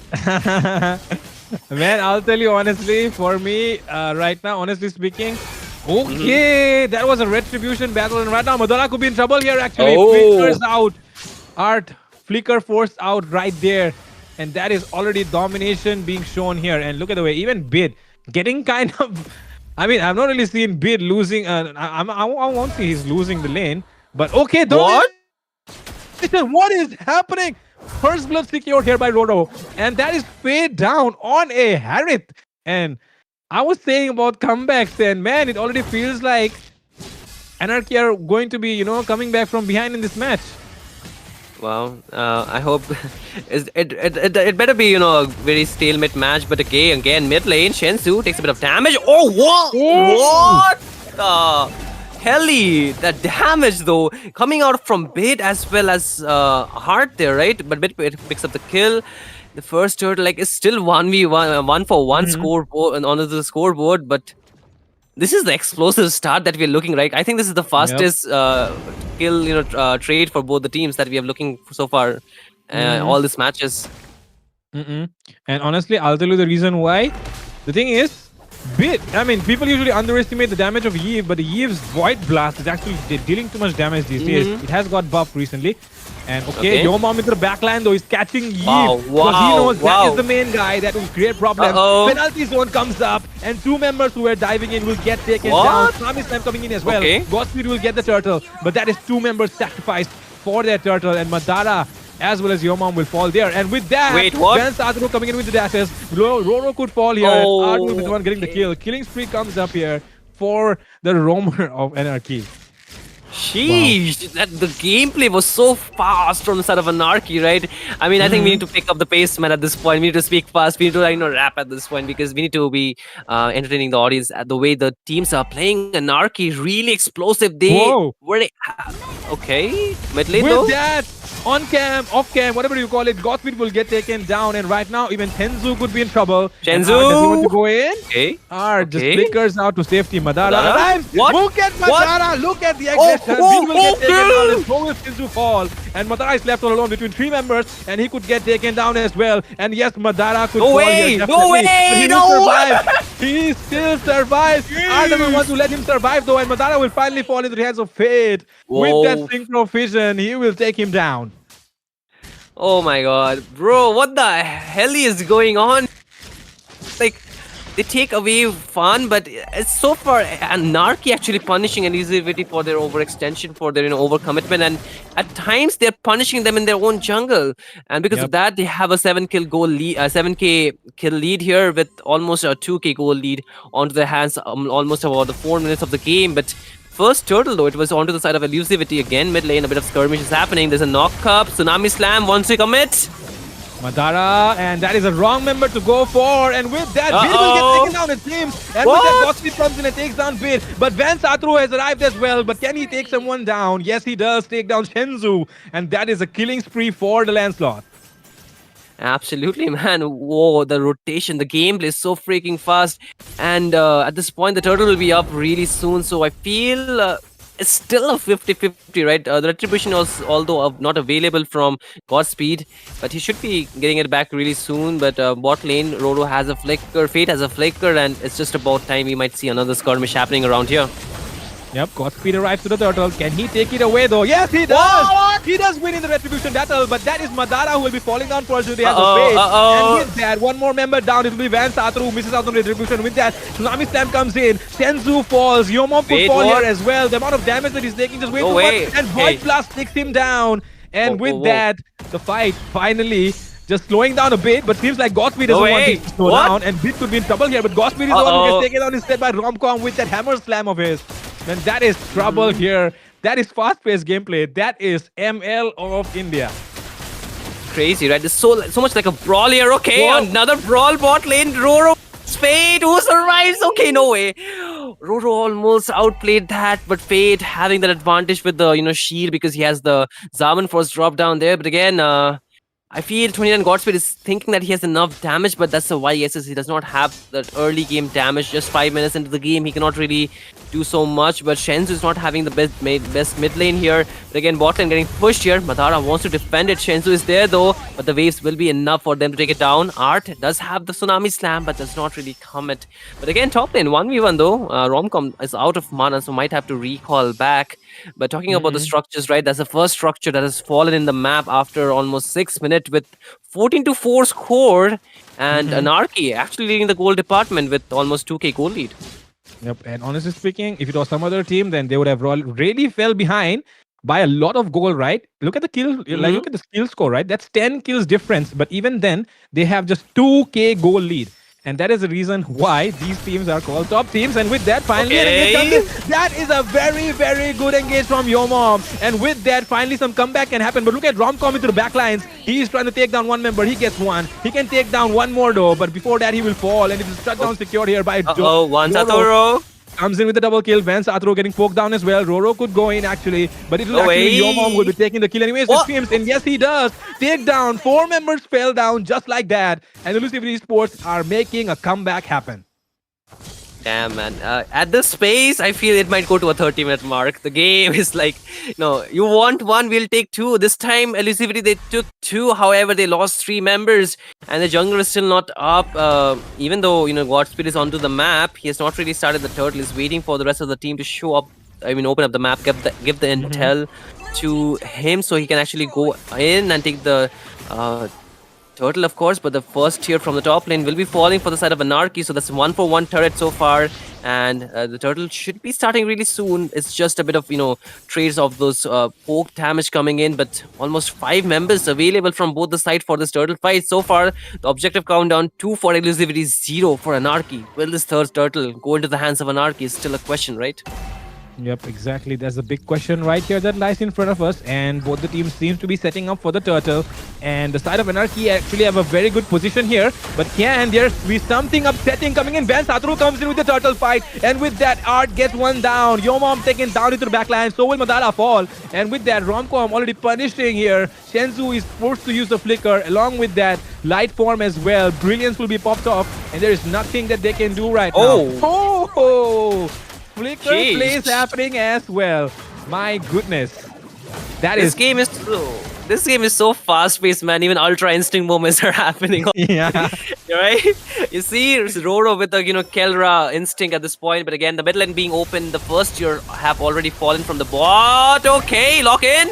Tsunami Slam, Godspeed will fall. Roro could fall as well, but Van Satru does not commit yet. But now the amount of damage that he's taking right now. And it will be Roro who will be getting the kill. Yomam comes in as well, but he's getting melted down here. Madara arrives to the scene as well. Fate, does he have the synchro vision right now, and he'll be able to get away. But with that, Art alone into the backlines, he will get taken down, it seems, but still surviving, and he is still healing up, but he will finally get taken down here by Yomam. Shenzu will fall though into the hands of Fate, and Yomam is able to get away, but Shenzu will not be lucky enough to survive that. And with that, Roro coming in with the damage, and there comes the RWM, which is forcing members out. But can Romcom take one down? Romcom will fall instead, and into the backline, Yomam coming in with the curtain call. He can take down 2 members by himself. Fate, the only one surviving. Does he have enough to get away from this one? And he gets that wind just by a bit, and Yomam will survive. But does he want to chase down Fate? He takes down Fate. That's a shutdown secured here by Yomam. Killing spree between 2 towers. And that is everyone down, actually. It's technically not a wiped out, but that is actually a wipeout, Shinryu. Absolutely. This is what happens when 2 top teams, undefeated teams, play against each other. Ladies and gentlemen, you can see, right? The scoreboard 20-13. The goal lead, though, completely, almost equal at this point in terms of turrets. 3 for 2, 3 in the side of Anarchy, 2 for Elusivity. However, it's just a matter of time before the next one falls. But the Lord here, just 5 seconds away, and you want me to break down the fight, it's like more of a brawl game happening, right? It's like every time I try to say something, they're like fighting. I mean, they don't really care at this point. It's just like they want another fight again. Here we go. Yomam could be in trouble right now. He has already been taken down with the Tsunami Slam, but seems like Curtain Call will be able to save the day here. But inside third, RWM, El Senzu will fall. Madara left all alone between 5 members, and he will fall as well. And that is 2 members down right now. Madara and Shenzu, they are not available anymore for this fight.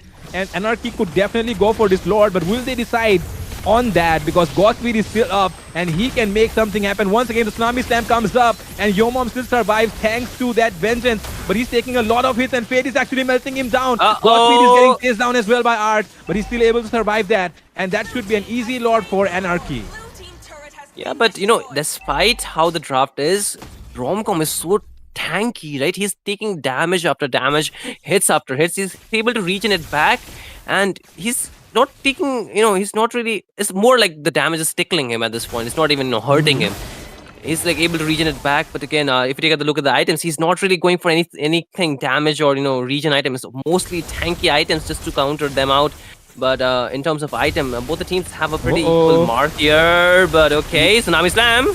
Yomam is in trouble right now, but can he sustain all that? No, he can't, because right now Fate is the one who will not let him do that. And there's a shutdown coming in as well. And exactly, as a EXP laner, you don't want to be taking too many kills. You have just given a shutdown to the enemy goal laner right now, and that is trouble. Because like I said, Harith, late game, man, that is trouble. And that is too in the hands of Fate. Absolutely, man. The mid trio has not really been working too well so far for Elusivity. Yes, they are able to just equalize the gold. However, they're losing structures very quickly. They have lost the holy defense from the mid lane. The top one might as well fall. Yes, it does. And this really makes the base lot more vulnerable, the inhibitors. But again, they're trying to find a trade-off here. They need to be careful because one, they do have the range, but it's only onto the grandeur. The rest of the members, they're pretty much melee heroes. Shensu is not the best with the range, and he's 0, 6, and 7. Madara 2, 0, 7, and 8 because of the lockdown that the Kalea Mm-hmm. has been providing every time. And Mm-hmm. if she cannot lock them down, there is one Satoru to go and mark the backline, right? And Mm-hmm. Fate has been doing absolutely phenomenal job. Harith has the Holy Crystal, going for the 4th item, whereas Shenzu is just 2 items in. Bit 2 is like, pretty much equal, but look at the gold on Roro, man. He's like last item cooking at this point. So Mm. I feel that Roro might be a way for them to just come out of this game, but okay, a sandwich play out here, is it? Oh, probably Art could want to go in once again with that tsunami slam, but I really think that the only reason why Shenzhou went for the Lunox is because of Art, because the Kalia just forces you to use the Purify, right? And Mm-hmm. the fact that you already have a Lancelot on the other side. Okay, your mom, Okay. he goes in with the curtain call. He forces out the vengeance as well. It does not seem like a good engage. And with that, Madara gets inside the tower. And with that, oh, Gotsky just able to barely escape. Your mom is very, very low as well. Art is still dealing a lot of damage. And into the back line, Art will fall. Roro comes in with the damage. And finally, Van Satru has arrived to the scene. And Roro is the one that he's targeting. And he will take a shutdown on Roro. Shenzu still surviving 1 HP, but he will get taken down by Romcom as well. That is collapse on the side of Elusivity Esports, and there is nothing that they can do about it.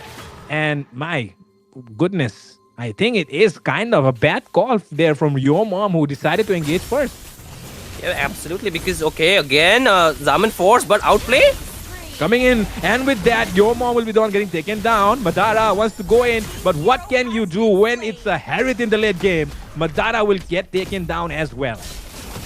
Man, Elusivity with that Hail Mary play did not really get what they were looking for. They were trying to get a shutdown and probably just capitalize on the Lord. However, Elusivity, they just overstayed their welcome, and Anarchy were there to punish them down every time. And again, they did not only do it once, they did it twice. They did it again in the mid lane, and both your mom as well as Madara got taken down. And the more they get taken down, the problem is the lesser number of frontliners Elusivity will have. And at this point, they're kind of looking desperate to actually make a play happen. They're not really playing it the way they used to, because they need to be very calm about the way they engage. Yep. Because any overextension that happens can be very well be punished. And Lane the sync. thing is, the lane sync is coming here with the Lord onto the mid lane, marching down towards the Elusivity base.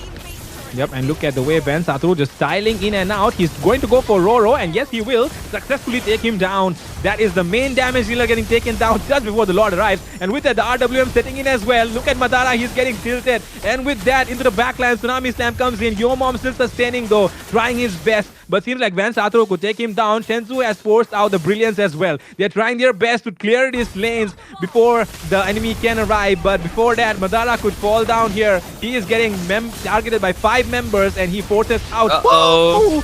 Shensu able to sustain his team, but no, he will get taken down as well. And with that, Tsunami Slam comes in to lock down the base, and 5 members just taken down like that. And my goodness, Anarchy have defeated the undefeated Elusivity Esports. Absolutely. Ladies and gentlemen, that's the end of the streak for Elusivity. Anarchy are here to dominate. They're able to get a victory of the number 1 team at this moment that we're looking at. But 32 kills for Anarchy. This is like so much of a brawl. Like, we were expecting high macro gameplay, maybe like high macro. I mean, I was thinking that they might get some kills, but this is like more of a brawl than, a very high macro gameplay. It's like, we go in, we kill, we come out, we don't care, we live or die. We want we want fights. That's what happened. But again, ladies and gentlemen, that was a really fast gameplay one. But the thing is, even though it was fast, it was really back and forth. It was more of a pendulum. It was, if you have watched a volleyball gameplay, it's like one team is spiking, the other team is trying to, stop it from hitting the ground and just return it. And this game, there were times where Elusivity were able to return it, but at the very end, I feel their hands kind of got sore down, where they were trying to, just go in for those desperate plays, which did not really work in their favor. And Anarchy, they capitalized. And with enough damage, I think it was just a matter of seconds. Not seconds, but minutes before the game would probably go to an end. Here, Fredo. Yep, and that just proves to show that who are still the number 1, who are still holding the Mhm. title for the top team in India right now. It is of course Anarchy right now, who have the top team title, and of course Elusivity were contenders, but turns out they still have things to work on. And that is the reason Mhm. why tonight it will be Anarchy. And man, this guy Wow. was the beast that unleashed Anarchy in its Exactly. complete form, because man, it was not at all possible without the Kalia with those engages. The first pick Kalea, man, dude was confident. He was like, "We don't need CC, we don't need anything else, we don't need YSS. Just give me Kalea. I'm gonna make it work." And that's art for you, ladies and gentlemen. Anarchy, the front man. I mean, it sounds bad, right? Front man, the front liner of Anarchy, the heavy fortress that marks it down, that locks the members down and make sure that they actually win. But we'll take a final look at the scoreboard, Fredo. 15 minutes and 26 seconds game. 32-14, man. Mhm. Yep. What a game, man. What a game that was. And actually, if you take a look, it was Romcom who actually was sustaining every single thing that was thrown at him. And the Absolutely. thing that you already have a Harith on your side, you already have a Lancelot. Like that's a lot of dive in, right? And there Mhm. is actually not too much that you can deal with those dives. With the kind of Exactly. lineup that EVTF went for, they usually do not get grabbed in their draft, but tonight their draft was kind of actually underwhelming, because I I mean, agree. look at this Mhm. draft. If you take a look, there is so much dive. They have a Lancelot, they have a Harry, they have a Kalia who are going to dive on your face. Bid is always there to poke you down as well. Romcom will just keep sustaining and just being annoying to your backlines, and there's nothing that you can do about it. Meanwhile, on the other side, the thing is, they are. I mean, Anarchy just took control of the match. There was nothing that EVT could do, because they were not at all controlling the match in the first place. They were getting dictated by the pace that Art was setting, that Fate was setting, that Romcom was setting. So Mhm. they just got played actually tonight. I do agree with you on that because every time they were trying to go for an engage for the side of from the side of elusivity, whenever they wanted to go for a pick off, they were kited back to such a position where Bit can lay down his RWM. Along with that, inside the RWM, there's a penalty zone. There is a Zaman force. And even Kalea is locking you down and bringing you inside the RWM. So they already had planned it, right? We will fight inside the hitbox and will not go outside that. And anything that happens in the hitbox, it will be like really easy for them to actually pick off because they have a Lancelot to just go for the low HP targets. But again, that will be the end of streak for Elusivity. However, Anarchy, they have their streak to maintain. They have not been lost. I think they have not lost. If their first game actually counts, then they might have lost. But Elusivity, yes, they might actually go for a thing. But again, Fredo, we need to go for a short break because the last match is still waiting for us, right? Yep. And we'll be right back after a short break, ladies and gentlemen. Do not go anywhere. This is Battleknights India, bringing you the best action production partner is IGC, and Fredo and Shinryu will meet you on the other side.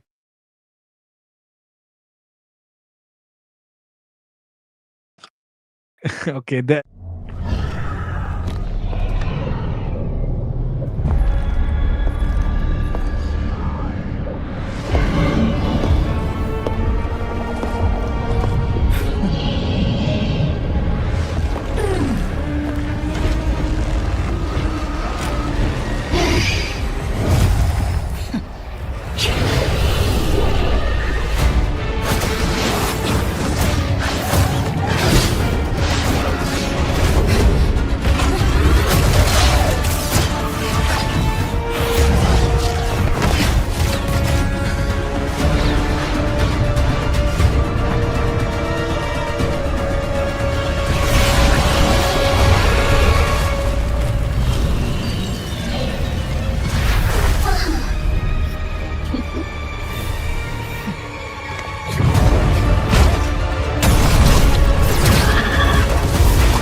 I am more than a weapon.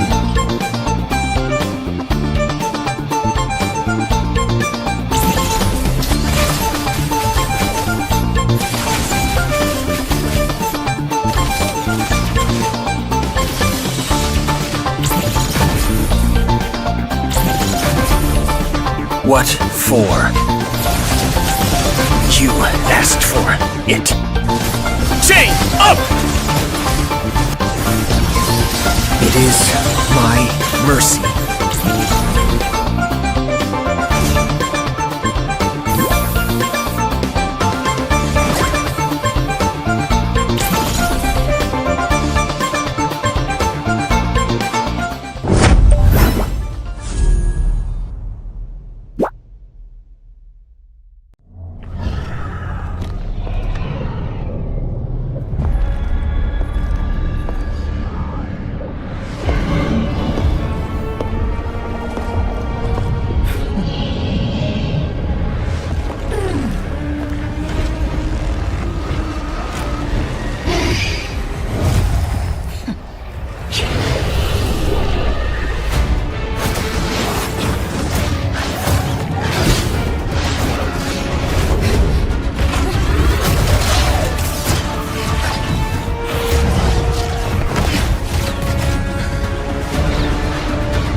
I am more than a weapon.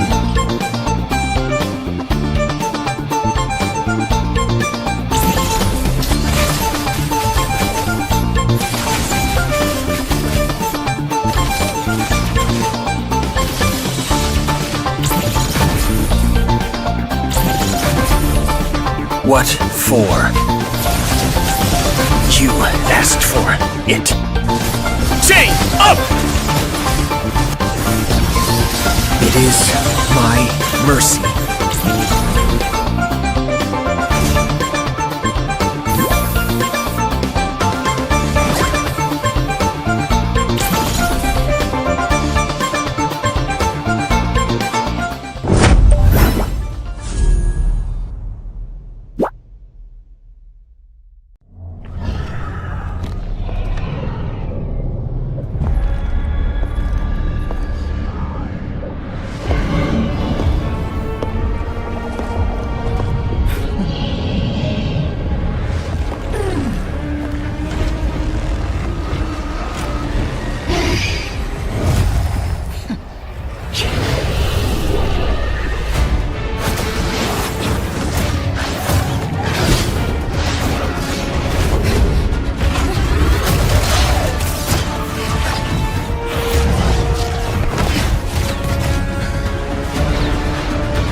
Well. Hello, ladies. Again, we are back because Fredo said that we'll be back. We'll be meeting you on the other side. I don't know which side he was referring. Maybe on the screen, perhaps. But hey, we are back. We had an amazing match. The top two teams, both the teams, undefeated teams, not the top two teams basically, but the top teams who are the contender for the number one position. One of them got a loss. That is Team EVT. That is Elusivity Esports. Anarchy still maintaining their reign with being completely undefeated. However, that's the past. The present will have some other teams playing here. But again, Fredo, we are back with Anarchy. I think you might be excited for this one because yesterday SBI, they pulled up something really amazing. They were able to defeat somebody which we thought they could not, and they did very clean. I mean, it was like a one score on the other end. So they're currently tied up with, I think, Yama Esports SBI for the fourth Who did position. they defeat? I remember yesterday they had a match against illegal esports. Okay, one of them. Which was the other one? Which team did they I'll, defeat? Tell me. I'll check it. I'll check it. Okay, but Okay. so far they're tied up for the fourth position. Yama Esports, they won their game. So if for SBI, if they win their game at the same time, I think they will be again tied up, right, for the fourth position. So it's a bit technical, right? Let me just check quickly whose match did we have yesterday. But again, why don't you introduce the teams, Fredo, while we are here? Yep. The teams are Anarchy and SBI. And of course, SBI means start beating it. And Anarchy is State Bank representing of India. Guwahati. Yeah, but these guys are a little bit more creative. Everyone Mm-hmm. gets creative when choosing squad names and IGNs. And yeah, who Wow. can be more creative than ML players themselves? Anarchy here Mm-hmm. representing Guwahati Institute of Action Technology, SBI representing NIT Arunachal Pradesh. And those are the institutes getting represented here tonight by these teams. And Anarchy are going to go up against SBI and try to maintain that win streak that they have established. SBI here on the other side, they are underdogs and they will try their best to win as well, but of course their chances are slim. But the best they can try is, of course, try their best. That's it. So let's see if they can put up a good game against Anarchy tonight or win. Anarchy just keep their win streak alive and just stomp every team that they've faced, just like that. Mhm. I think I was mistaken. It was not yesterday. It was the day before. So I think it was against Armageddon Esports, maybe for that they have Oh, defeated. Maybe yeah. could be. Mhm. I'll just verify that. But again, for this game, ladies and gentlemen, you're watching the NCC. Also, you already know. If you don't know, then what are you doing in your life? If you don't know that, then you should know, and you should also participate in the next season. It's going to be happening Yeah, in the winter, winter right? So winter NCC vacation winter coming. NCC winter is a real thing, ladies and gentlemen. So do make sure for that. But again, another thing that you need to make sure is to be active in the chat. Because why, Fredo? Why do they need to be active in the chat? What Because you do they want to want win exactly? those diamonds. You want to win those Mm-hmm, diamonds. You want to complete those tasks. You want to get that King Kong skin. You want to get that Beatrix M series finals MVP skin. You want to get that mm-hmm. what else? MPL Angela, team, MPL team emotes. Angela. Yeah, you want to get that Angela Sanrio. There are so Sheesh. many reasons to win those diamonds. And that is Mhm, why we are providing you an opportunity to win diamonds, participate in the giveaway. All that you have to do is stay active in the chat. You'll be picked up by one of our moderators or by the Nightbot, and you can have a chance to win 500 diamonds. 500. It's not 257 anymore. It's 500 wow. diamonds. So that's a lot Let right now. me let me stop casting and go and be active in the chat real quick. Okay, Fredo, you can do the casting by yourself, right? Isn't it? I'm just kidding. I'm just kidding. It's for you guys again. The match though, we are already in the drafting section, ladies and gentlemen. 3 bans already here. Unfortunately, the Zushin gets banned. Ray might be a bit unhappy from the side of Anarchy because they're banning it out. But the other two picks, they make sense. The one, the Grok, really annoying. Whereas Mm, SPI, they did something good. which where the team Elusivity did not. They banned out the MVP hero from the last game, man. Yep. They have been really careful with their draft, and I'm really impressed to see that they have banned out both the heroes, which actually created a lot of problems in the last game for Elusivity side. And honestly, I won't even blame too much on Elusivity because, man, it's Anarchy that you're up against. And actually, they could have been really confident with their draft, but man, against Anarchy, nah, you don't want to give them the heroes that can create problems for you. Mhm. Absolutely, but this will open up the Baxia, which Anarchy will be more than happy to pick it up because Art is, I think he has a very good hero pool in terms of the like roamer, right? For a roamer, he has a very good hero pool which he likes to explore around. The Baxia also does the same thing. It can give a very good rotation. At the same time, it can do one more thing. It can actually reduce your regen abilities. So how do SB actually answer back this question? One, they can go for the CC pick here, which is a good counter towards the tanky heroes. The other thing they can go is Mm. for the Xbox, I was about to say, but the Harith, taking away the Harith is a really smart move. I mean, SPI, why are you number 4? I mean, number 5, why are you not one? You guys are so smart. I'm just kidding. This is a very good draft, actually. And this draft could have actually worked if it was of course, Anarchy doing it in the last match. Sorry, Not Anarchy, Elusivity. EVT. Mm-hmm. Yeah, Elusivity doing it in the last match. But okay, this time around, Anarchy are trying to switch things up here, and we're going to see Yisun Shin jungle. And like you predicted, this Baksha is going to go for the roam. And I Mm-hmm. was actually thinking I mean, Baksha is a very, very flex pick, right? EXP Yep. also, roam also, jungle also, super flex pick. So Mm-hmm. I was also still second guessing as to where this will go. And now it is very, very clear that it is going to the roam section. And actually, still not clear actually, because Ruby could actually be, going for the Rome as well. I'm just saying, anything can happen. I mean, I would rather like the Ruby to go against the Harith because she can actually stop the Harith from dashing around. To go like Mm-mm-mm. really crazy, to be dancing around. But one thing that I like is the counter against those tanky heroes. But that's all they have. There is very less playmaking heroes except for the Harith. The CC can do a lot. The Eve can do at the same time, but they are really dependent on the front line. Not for the CC, but the Harith as well as the Eve. Right? They need some opening for them to go in and deal the damage. 1v1 they can actually win, but against a matchup like a Ruby versus the Harith, it's not the best way for the Harith to do too much. In the last game, we actually saw the Harith losing out the early game. The main thing is the Harith power spike. It hits from level 4 and more so after he acquires the items. But again, the Grandeur this time gets banned off. I think SBI, they were really watching the last game. Not gonna lie here, Fredo. Yep. They're understanding the picks and bans. And man, I really, really like this SBI's draft, bro. This is like Mm-hmm. their draft skills are really, really improving, actually. I won't lie. This Actually, is very, very good draft from their side. They have banned out the heroes, which will actually cause problems for the CC as well as the Harith. Eve can actually cover things up with the range that she has, right? But you mm-hmm. cannot really do the same with a Harith and a CC. Those are kind of short ranged, and Granger as well as Farsa create problems. So yeah, that's the reason why these bans have happened. And on the other side, Gift have banned out the Gatot, and there is going to be the last ban actually. I feel like they could go for a jungle ban right now, because Hayabusa is an option that can create problems for a YSS. But they do not go for Hayabusa, they go for Fredrin instead. And now SBI, I do know that they use the Hayabusa, but will they pick that Hayabusa up? Still flex it, man. Still flex it. You can just go for a hero that you do not want to go. You do not want to give too much of a revealing about. I mean, do not want to reveal too much about your draft. Maybe Roam better something. first. Yeah, I feel the Rome. What can they go for? What are the good options? Tigreal, I don't Mm. prefer here.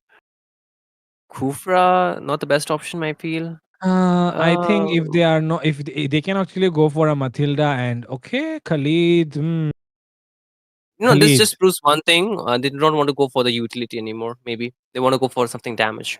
The Khalid Yeah. actually opening up the map could be. Yeah. I get it. I get it. A lot of mobility can open up the map, provide information, right? Poke down as well Hmm. sometimes, and can even go for those kills by himself. Yep. Sometimes when it seems like the enemies, your backliners have done good enough damage and they are very, very low, Khalid actually has a decent amount of damage, even if he does not build any, attack items, right? So because But of that, I there's a feel like but. There's a but, Fredo. But do you like okay. the Khalid against Baxia and a Ruby who can actually cancel the No, second I don't skill like it. healing? I don't like it. I don't like it. I don't Hmm. like it. Hmm. Like it's going to be Exactly. very hard to execute it, but Hmm. with this lineup that SBI have, it can sort of work. And I will really, I mean, that will work if and only if this Yves can actually play it right with against Wow. these frontliners that they've picked up. But my goodness, Anarchy just stepping it up a notch right now with these picks, because we're going to see Romcom playing that Lapu Lapu in the EXP lane, and this You do Ruby is not. going to gold lane, just like you said. Yeah, man. You do not give rom-com lapu lapu at this stage. Like, no, please don't do that because people call him the PH import. Wow. What? Wow. Guinevere. Whoa! Wow. Oh my Guinevere god. jungle. The Mm. audacity to do that against Anarchy. My goodness. I'm not the biggest fan of Guinevere jungle in the current meta, but I feel it works better in the roaming section because the roam can actually enable the steam fight right a lot more. For Guinevere to go in first, even if Khalid actually gets a set with the rest of the team providing the support, I feel the Guinevere is very vulnerable. Yes, you cannot actually lock her down. There is very less lock. She's immune in some way while she uses the ultimate, but that's about it. If you're building her around the tankier side, is like you're not getting too much out of this hero. You're going for more utility at this point. The only people dealing the damage would be the Harith, the CC, and of course the Eve at this point. But again, it's a very decent draft. Like, not gonna lie, but the one pick which did not sit well with me is gonna be the Khalid here. But again, ladies and gentlemen, welcome to match number 6 at NCC National College Cup, presented to you by Battleknights India, and this is with the production partner being IGC, Indian Gaming Corp, and we are looking at the potential. Not potential, this is the final game, of course, like I mentioned. But again, talking about the game here, Fredo, see the poke damage, right? This is the problem if you have the Fred. Not the Fred. Wow. Wait, what? Gets first blooded instead, and SBI. What in the holy moly is this? Holy And Romcom, moly. actually, Romcom, Getting bullied. yeah, getting bullied by oh, Jimmy. What? What are you thinking? Oh my god, I have never seen an EX billionaire going so aggressive. At this point, Romcom is about to lose a minion, and he walks up to try and take that. Can he survive? way, Oh, he does actually survive, but now it's okay in the mid lane as well. Very, very good thing there. Hero Bhai is pointing the camera in the right direction, and now Jimmy can do something. Okay, that is something that is not good here for Jimmy. Jimmy was able to use the dash though to just get away, but man, Romcom getting dominated. I mean, it's a level 2 Lapu Lapu that we're talking about, not the best hero at level 2. Level 4 is required. But again, this is a pattern, right? Anarchy, they lose the first blood and then they clap back to those team fights. Again, 4-man rotation down bot with a turtle just being 13 seconds. Top lane, though, a bit of skirmish coming here on towards Fate. But he will be okay. But with the turtle coming in, I think SBI, they might want to get a pick off one or get more information around the map. Level 4 is not there for Eve. Okay. And Cloud would be in trouble here, but he does not use that flicker yet, just holds on to it. And the one who is in trouble right now is actually Art, and he will be the one getting taken down second time. And Jimmy was in trouble for a moment, but he's able to still survive, and Romcom is still into that bush and probably not realizing. Okay, he already uses a Brave Fighter, and he will be getting taken down, Jimmy. And with that, Unique is just forcing out Ben Satoru from that turtle area. So does Romcom towards, Iso though. Okay. Unique could be in trouble here, but he's able to use that flicker to get away at the nick of time. And with that, he will be able to heal up using the quicksand guard. And man, this match is looking actually very, very interesting. Krolo could be in trouble here, and that is actually the Ruby. And so Fate will not be losing that lane at all. But with that, Turtle comes up here for Anarchy. And now, do they want to go for an invade? They probably could, but I don't think so. They might want to just push it in. Okay, however, Art wants to just get the vision. I mean, the more vision he gives, the more EXP and gold he's getting, right, with the vision, of course. But again, there's one Saturo. Okay, Krolo. Do you plan to go for a 1v1? But no. Mountain Shocker. Krolo very, very low right now. He can get actually taken down here. But okay, he's just able to heal up using the regen, but it does not really do enough. And with that, Krolo will be safe for now. Not enough to take down a Harith yet. But of course, in the mid lane as well, we'll be seeing some activity happening. Just look at the way the side of SBI is also not giving away too much information. But even though they're leading in terms of the gold, in terms of kills, but take a look, Anarchy is still ahead in terms of gold, and that too almost 1k. Yeah, I mean, slight goal lead just the first turtle. The second turtle will be spawning soon. I feel, for SBI, they need to win the gold lane. Oh. You didn't need to do that, Art. Just delaying the recall here. But again, for Anarchy, their draft really scales well, Yep. 2 marksmen, and even the Ruby can really sustain a lot more. Romcom can sustain a lot more, and this is the zoning from Art just being by himself, right? He does not need so much of a support unless the rest of the team wants to join in. What the damage was that from Ansatu? Just a second skill arrow, but okay, mid lane though. Romcom could be in trouble, but he's still able to sustain out. Bravest Fighter comes in as well, and look at Krolo into the back lines. Might be able to take down one member, but there is the Ruby with that stun, and that will turn things around here. Romcom will fall though. Fate has fallen as well, and with that, Art is still dealing a lot of damage onto Cloud here. But man, Jimmy arrives to the scene. Jimmy tries to do stuff with that yo-yo blitz, but there is the immobilized. And with that, look at the way Bid is just Away. about to take down. Jimmy already falls, and Bid will be able to get a kill as well onto Cloud. And that is how Anarchy turned things around. Absolutely, they were kind of losing the team fight, but then suddenly Fate with that amazing Retreat? I'm offended, but okay, 50-50. No way. Oh, actually, it's Van Satoru who gets it right, but Art will be the sacrifice for that turtle that they just took. But the kill score sits on 5-5, but the goal lead is definitely favoring Anarchy. Yeah, they're playing the map better. They're able to find a lot of good trades, and not only good trades, they're actually able to get some good shutdowns at the same time, because Unique was like, really ahead with 2-0 and 1, I believe, before he got another kill here. But again, bot lane, Jimmy against Fate. Bid is here, traction pulse, misses it out. I don't think so. They want to just continue their dominance unless Unique and Bid has something else to say here. And with that, Unique is getting chased down. Jimmy, he'll be able to not land that mountain shocker on himself. And with that, Guinevere probably looking for an opening, does not connect and just gets away at the nick of time. Krolo could be in trouble here from Romcom, and Romcom decides to go in. One more hit and that will be it. But Romcom will fall as well, and that is Krolo who will pick up that kill as well. And into the mid lane, Van Satoru already working onto the tower, will get that one down. And with that, Jimmy could be in trouble here. And with that, the knockup comes in, but the RWM is sitting in as well. And with that, that is a very good engage, and 2 members will get taken down like that. 3 men down on the side of Anarchy, and SBI are looking to make a comeback. Probably could. The goal lead that was once sitting to the side of Team Anarchy is slowly fading away. Still there though. Bid here wants to just be at a safer zone here, not to just give away too much.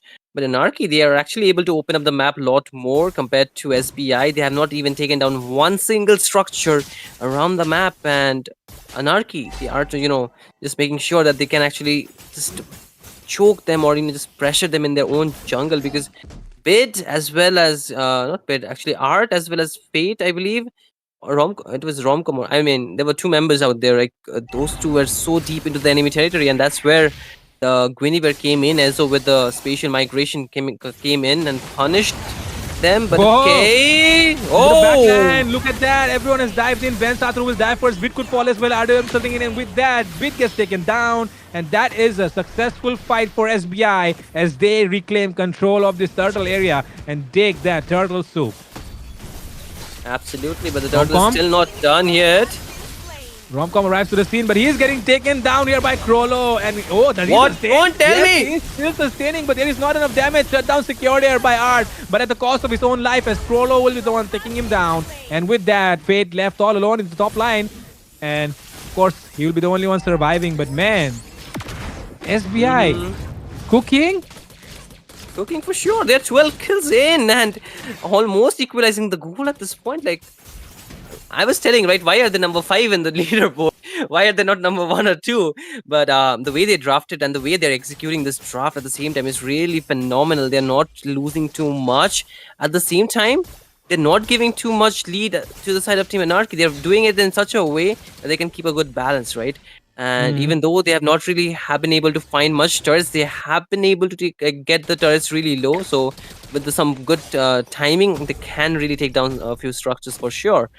With all the turtles down, this will be the time for the Lord really soon after 65 seconds. Though Jimmy could be in trouble here. 4 men surrounding him, and he will get taken down, it seems. And yes, he will definitely fall into the hands of Bid here. And with that, Cloud, Unique, arrive late, and he will not be able to help his teammates survive. But there's just 1 member down. The rest of the members still alive though. But Lord coming up in less than a minute. And is there something that SBI can do to gain that advantage so that they can take a Lord fight? Because if you take a look at the far lane as well, just look at the way Anarchy has set up that wave far side as well. So that is good stuff that Anarchy is doing here, just taking control of the map with the help of the macro. Definitely, I feel like the slow push will be helping them, and giving them the benefit of the upper hand during those important objective takes. But the fact is, anytime Bid or Van Satoru are in problem, that's where Anarchy might just be just making those mistakes, because last team fight Bid was really low, he got engaged on, and inside the RWM he fell. Even Van Satoru, they both got taken down really quickly, after which Anarchy did not have much to answer, because those are the main damage dealer. Yes, Romcom can sustain a lot, he can deal a good damage.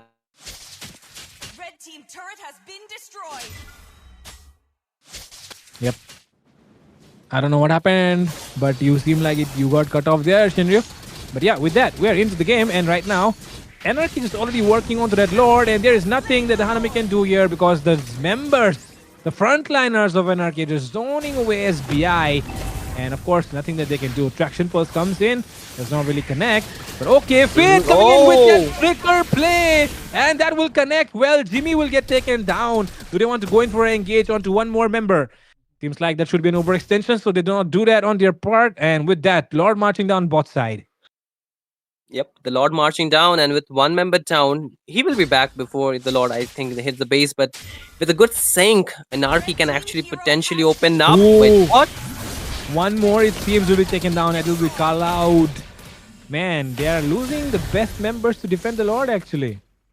Actually, yeah, because without the Eve, it's very difficult. But against Sun, Ooh. Fate has just been assisting at every single kill. 3 kills in a row, and he has been there for all 3 of them. But now he'll be the one getting taken down instead, it seems. And yes, it will be an overextension on his part. Fate will get taken down here by Unique. And with that, this inhibitor will fall open. And yep, that is inhibitor down on the side of SBI. Anarchy just making sure they make the best use of that Lord. definitely with just a level 1 Lord, they open up the base and also actually held a goal lead. Okay, Jimmy. Can he take down Van Satoru here, who seems to be very low and getting surrounded by 3 members? But look at the way he uses that wall to get away. But cheeky little Jimmy still trying to chase him down, but he will get traction pulse. He does use the vengeance though. But the knockup comes in, and it will be the Guinevere punishing stuff. And that might be every single member down. Because only Romcom standing, Romcom trying to survive. 3 members, 4 members, 5 members. How many can he take down all alone? Wow. He's just left in the middle of all of them, and he'll be getting taken down finally here. And it's only Fate left from the side of Anarchy, and SBI are cooking for sure. They're cooking, they're throwing even the kitchen sink at the side of Team Anarchy at this point. Like, what else do they need to go for? Again, mid lane being open. The goal lead, which was one setting, is not really mattering too much. Fate was trying to defend, but again, the second tier might should be falling here. And okay, the waves are accumulating down bot. Okay, the thing is, Anarchy, they were trying to just... Wow! What? He was not able to jump away on time, and now even Krolo could be the one falling down. Oh, look at the damage coming in from Van Satoru. Krolo just survives, but Unique might be paying the price here. He's left all alone, and there's nothing that he can do to get away from all that, and he will get taken down. But look at the way Jimmy comes in, trying to take one member down, but he'll be the one getting taken down instead. And that is huge commitments being made here. And now they might risk it all for that fight now, because mid lane, minions coming in, 5 members versus 2. Can you really defend this SBI? Let's see, RWM down though. And with that, they're popping in. And with that, every member will fall. Guinevere trying his best, but can he do enough? No, he can't. And with that, they take down the base and they take this win away. Anarchy close it off in style with this last win of the day.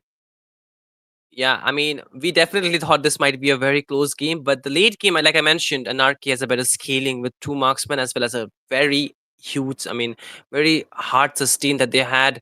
But SBI, they definitely had a very good chance, right? I'm not seeing things, am I? Because the way they played, the way they drafted, and the execution was so on point. It was just at some points, I think the decision making was a bit lacking, like the experience that they lack could be the thing here for sure. I agree with you on that part, Shinryu. There was definitely a lack of experience. Decision making was kind of wrong. They could have went actually a little bit more early, like, just for that blue buff, they actually overextended.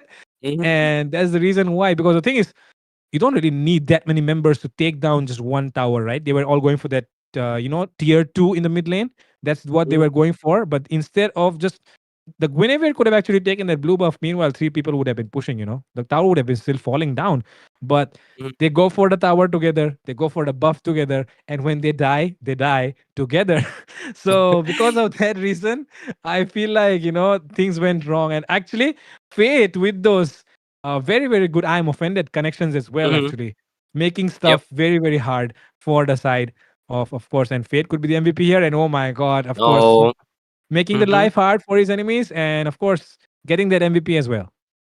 Yep, this is the thing. If you play Ruby onto the goal lane, you could actually go for the damage build. That's why like he was not only able to sustain, not only able to give the set, he was able to deal so much damage in those team fights. It might not be, those insane burst damage, but it's like overtime damage. The more you get hit, the difficult it is for you. And honestly, we did talk about the Khalid pick. It did work sometimes. The engages were really good, right? But the thing is, the main purpose of Khalid is to sustain, not only engage the team fight, right? And the sustain was not really getting there because there's a Bagzia available, there's a um, Groovy available, there's so many stuns available in general for him to actually get cancelled out.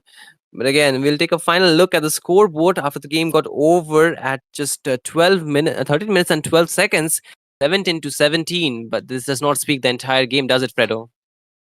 Yep, exactly. This does not even touch the tip of the iceberg actually, because a lot of things could have went better for the side of SBI, and they did show a glimpse of hope as to what is coming forward in the future for SBI, because man, they did cook with their draft. Even their gameplay was kind of, very, very good. The thing is, they actually did not really take control of the match, but the way they reacted to those engages from Anarchy was really good. The Mm-hmm. responses were perfect, and that is the reason why Anarchy were finding it really hard, because the timing of the Guinevere, the timing of the CC as well in those team fights were very, very crucial, and they actually very did really well with those engages.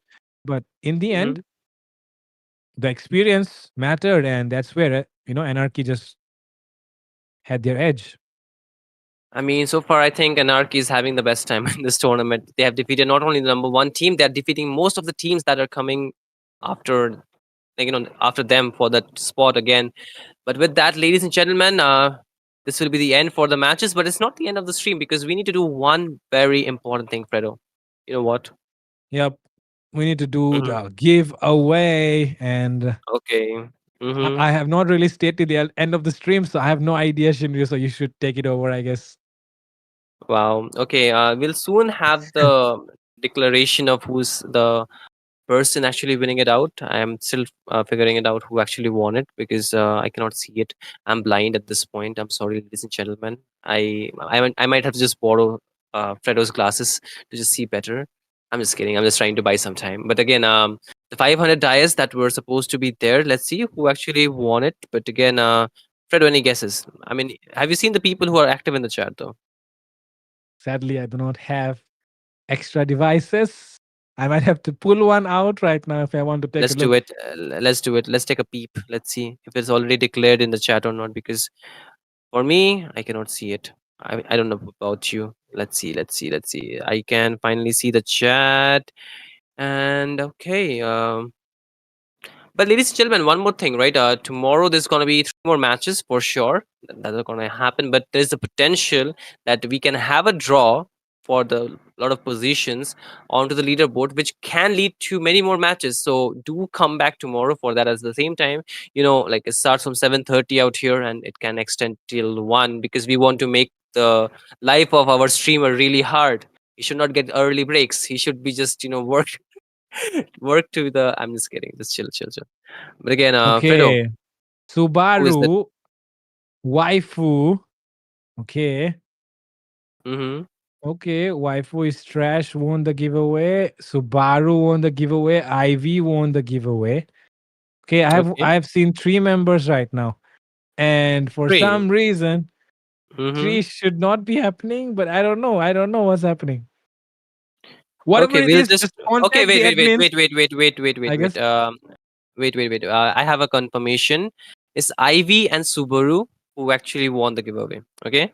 For your Okay. mom, they already won the giveaway. That's why it was a re-roll. So Ivy and Subaru, they won the giveaway most probably. Okay. So Wait, wait, it's wait, wait, wait, Ivy wait, and wait, wait, wait, Subaru. wait, wait, wait, wait, wait, wait. Let me just make sure. Ivy and Subaru, they. Mm-hmm. You just read the messages out there, spreader once. If my voice is not clear. Yeah, Ivy and Subaru won the giveaway, and of course, Mm-hmm. that's it. Ivy and Subaru, guys. Ivy and Okay, I Subaru figured it are out. the. I figured it out. Yeah, yeah. Yep, Mm-hmm. it's only Ivy and Subaru. That's it. My bad, my bad. It's Ivy and Subaru who actually won the giveaway. already won the giveaway for the 499 dice yesterday. So I think I don't know if it's yesterday or some other time, but they have already won. So today is Ivy and Subaru who actually won the giveaway. So congratulations to them. And with that, we'll be coming to a close to the stream here, Fredo. Any final words that you want to say about today's matches? Don't forget to come tomorrow again, and don't forget to share the stream again, and don't forget to watch National College Cup again, and don't forget to subscribe to the channel and share the stream. And that's it. That's it. Tomorrow is the last day, guys. Tomorrow could be the last day. So don't Mhm. forget to show up, and don't forget to call everyone as well to show up on the stream tomorrow. Exactly. Don't forget to show up like Fredo mentioned. Otherwise, he'll bring his gang to bully you all, just like how Anarchy did. But with that, ladies and gentlemen, we have come to the end of night for the NCC for tonight itself. But tomorrow we'll be back like promised. So do come by and watch those amazing games, as we will also be hyping it up with our casting, of course. But this is the end where we have to call it a night. And thank you for watching. See you tomorrow.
I am more than a weapon.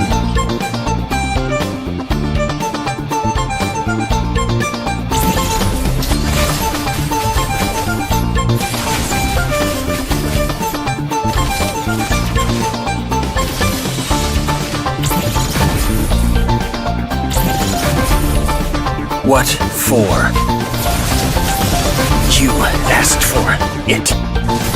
Chain up! It is my mercy.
I am more than a weapon.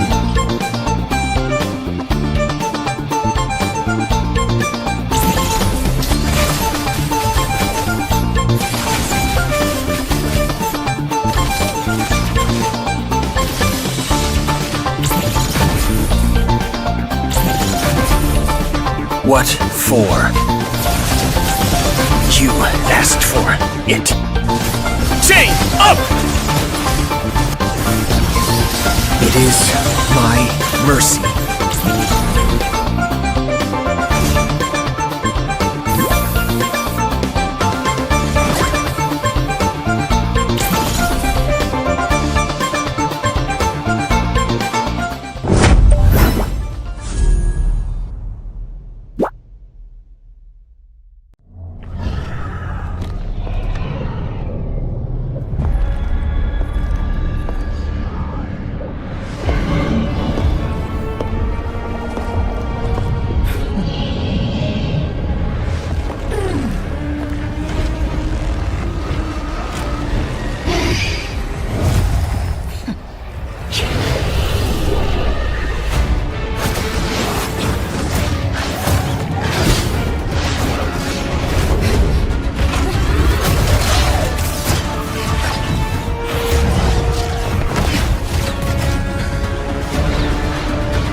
I am more than a weapon.